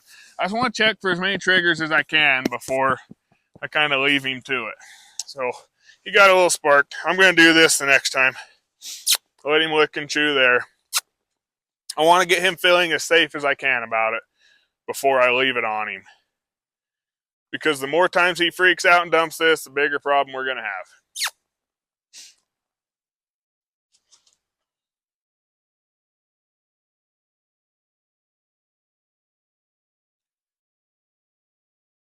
See how he's kind of want to keep his attention because I can see that he's kind of working through this. Want to keep his attention, see if he can lick and chew. Because looking at his face, it looks like there's one in there. He's just got to kind of find it. There, he's going to put his head down. I want to get, once we start doing stuff like this, I look at it as tension leaving his body.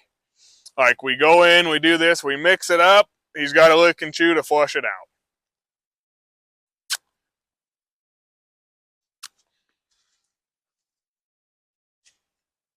Okay, let's get you off of that panel.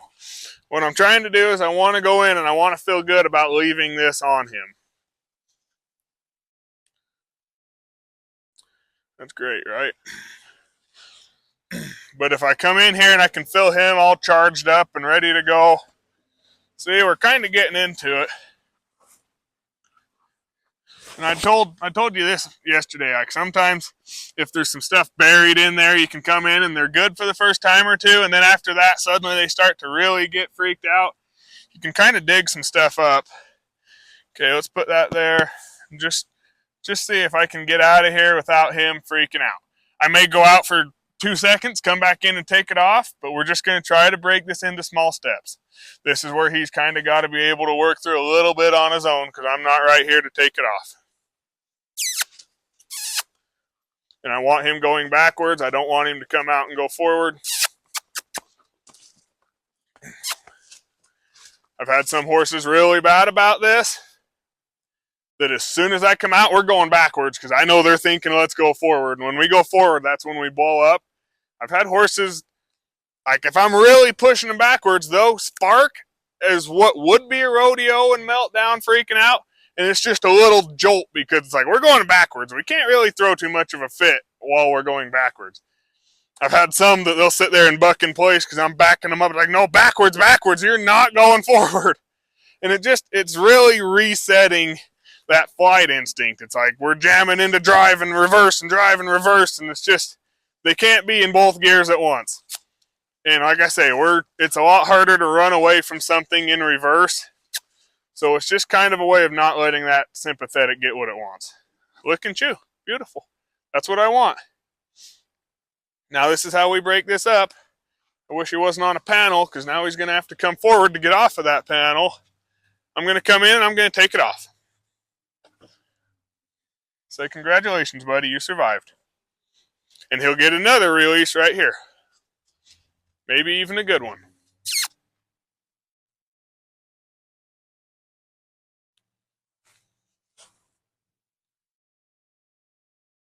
The eyes are going soft, and right here, he's kind of finding it. It's not coming as quick as it was. I just want to keep his attention, see if he can work through this. There it is. See, you had to kind of take a deep breath, loosen up a little bit. He's kind of learning how to trigger this dopamine shot on his own. And this is what teaches them self-regulation. Even when I get scared, I know how to work through this and become unscared. Like that's why they'll start putting their head down. They start taking deep breaths. My horse is not the brightest bulb in the box. I did this thing where I'd back them up for a long time, and when they'd put their head down and relax, I'd release. And my cue for backing up is and so now I can look at him. He'll shake his head, lick and chew. Like I got a direct line to that dopamine supplier. And I want the horse at least to have a line to that, to where they trigger this on their own. They know it's a thing. They know it's there. And sometimes they just have to be able to trigger that on their own. And that's how they can regulate on these trail rides. They have to be trying to relax instead of just, well, I'm scared. I guess I'm just scared and that's the way it is.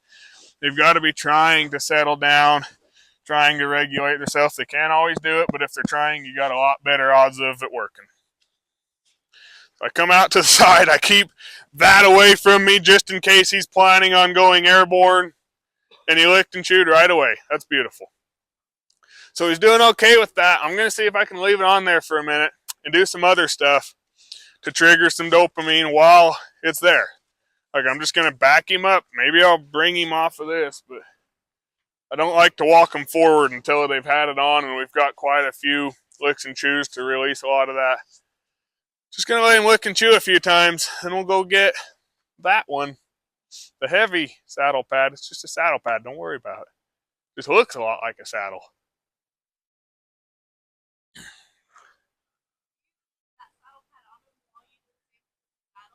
Usually, yeah. There is times I think I haven't.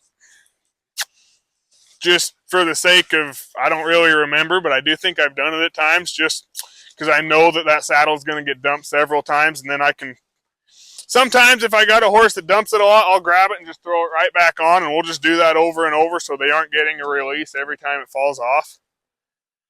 And then I think it just makes it easier so that I don't have to throw the pad on too. But yeah, in most cases, I'll leave that on just so it's like we're doing it. You know, practice how you play. He seems to like cornering himself over here. I like how he can walk around with that on. It's sliding back on him. We're just gonna play. We're just gonna do some stuff with that up there. I do the same thing with the saddle. Like, before I get on, that's why I do so much round penning and all that stuff. Like, just get used to this saddle being part of your life. It's up there. Everything's the same. I can tell, you see how he's kind of moving stiff. He's not backing up as smoothly.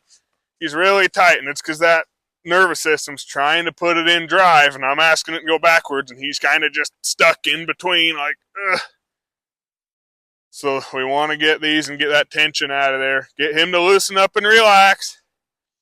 Like I was telling her yesterday, if we're at a 6 out of 10 and that saddle's a 7 out of 10, we put that on, now we're at like 13 out of 10. It doesn't work.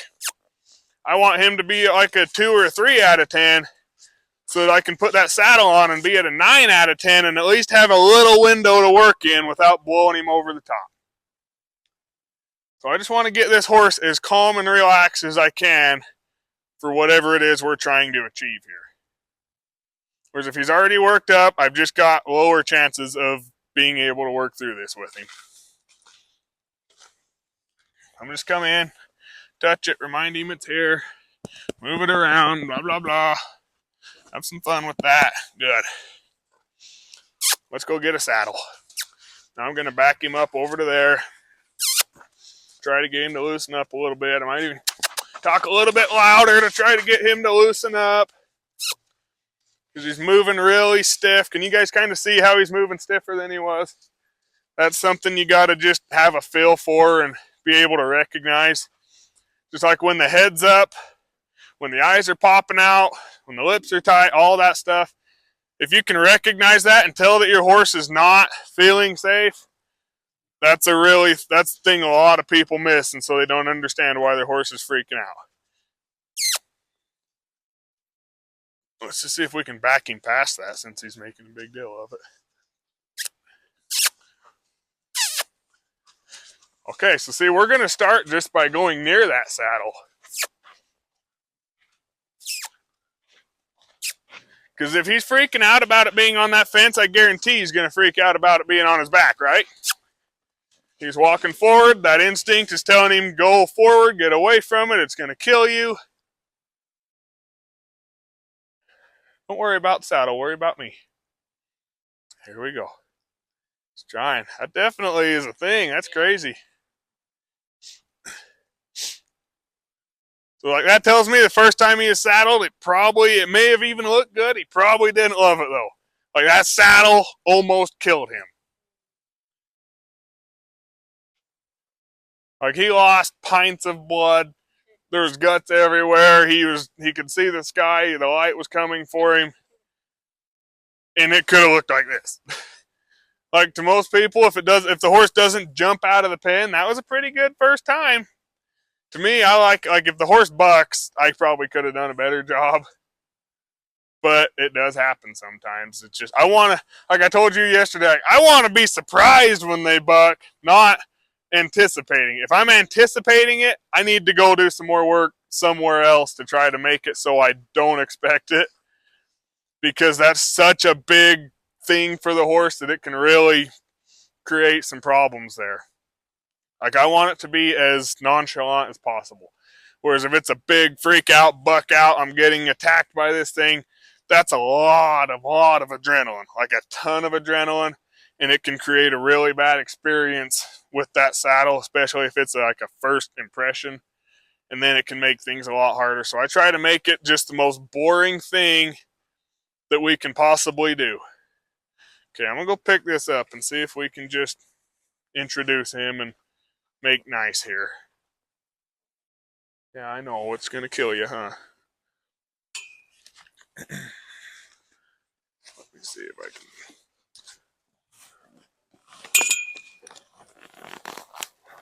Now I like to tie all this up just so it ain't kind of hanging around in my way while I'm trying to do this. And then it just breaks it so I don't all slap him on the belly on the other side as soon as I put it on, so it kind of breaks it into smaller stuff. All right, here comes my favorite part. Oh, that's actually like 25 pounds lighter than my saddle. Let me get my rope here. Oh, this ain't so bad. Why are you so dramatic? So I'm just gonna let him touch it, see what it is. See if it bites him. Like if he's curious and he's gonna stand, like he didn't want to be nowhere over here because it was hanging on the fence. If he's curious and he's gonna touch it, I'm gonna let him.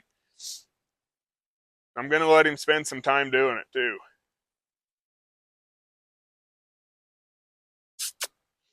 Okay, now go over there and lick and chew. Think about what you just did. Did you die?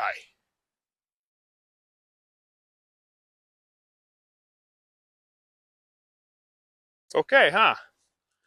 See if I can approach him with it. I'm gonna let him do this a few times. Like I would rather go too slow than too fast. I tell people, it's like, I don't know, maybe I don't know. I feel like maybe I need to push him harder, and I do. It's like I'd rather any day of the week you go too slow and soft and make this horse bored than too fast and traumatize it. So like I like to go pretty slow with this. Watch really close for any signs that it might not go so well. Make sure we're getting a lot of licks and chews. He's doing okay, so I'm going to see if I can come in and touch him with it. Going to let him touch it and investigate it. See if he'll even let me pass his nose with it, like I'm starting with. As soon as I walk past this horse, how is he behaving? His head popped up a little bit. He's backing up. He don't love me being back here. Gonna turn his nose a little bit. Can I touch you? Okay, good. You didn't die.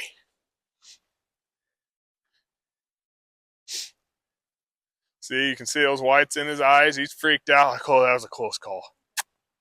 See if we can get him to lick and chew here. There we go. We're just replacing all the bad chemicals that he has related to this with dopamine. Like, nope, that saddle was fun too. That trailer was fun. That tarp was fun. Just making it a good experience.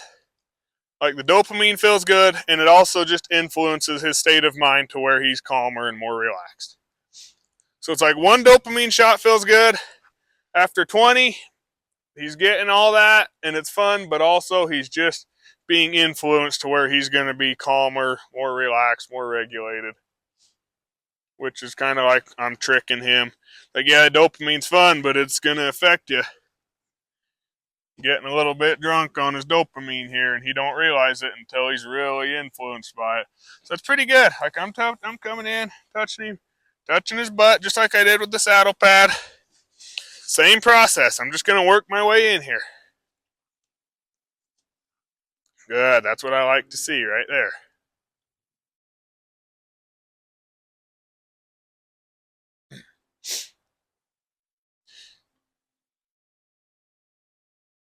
Notice how he's not running away?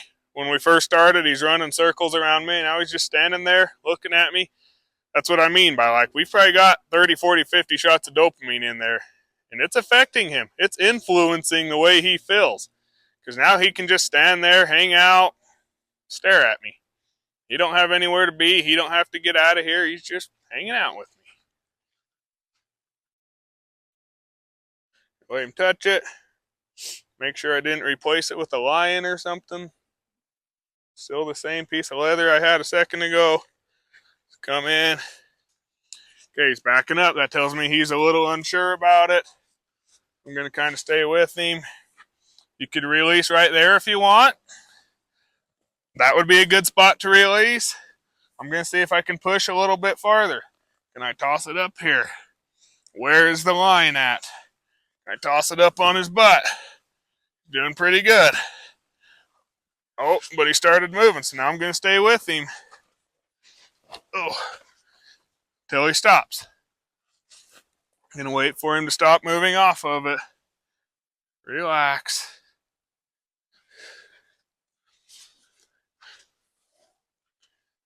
Can you hear him when he kind of like breathes out?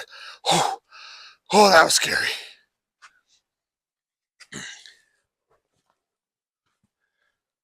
And you see kind of when he does stop, I stay there just for a few seconds. I don't want to release as soon as he stops because that might get confused as he's asking me to move my feet until I don't. So I want to stay there, hang out for 5 seconds, make sure he's going to stop, and just make it so, okay, standing still is the thing that's getting the release. The most I've ever seen him stand still in 8 months I've had him. That's what I mean. Like, you could just jab a shot of dopamine in his neck and he'd do that on the spot. And this is the way, like if he's running circles around me, there's no way I'm getting a saddle on this horse. If he can stand here and chill out, I have a little bit better chance. So same thing, just toss it up on his butt here. If he's running away, I'm just going to kind of sit it here and stay with him. See if I can do a little more of that. Good. See how we're kind of working it up here. He's kind of struggling. He's working through it, but it's a good struggle. He's not freaking out, trying to flip over backwards, running away, yanking his head. He's not loving it, but he's not completely coming unglued. Good.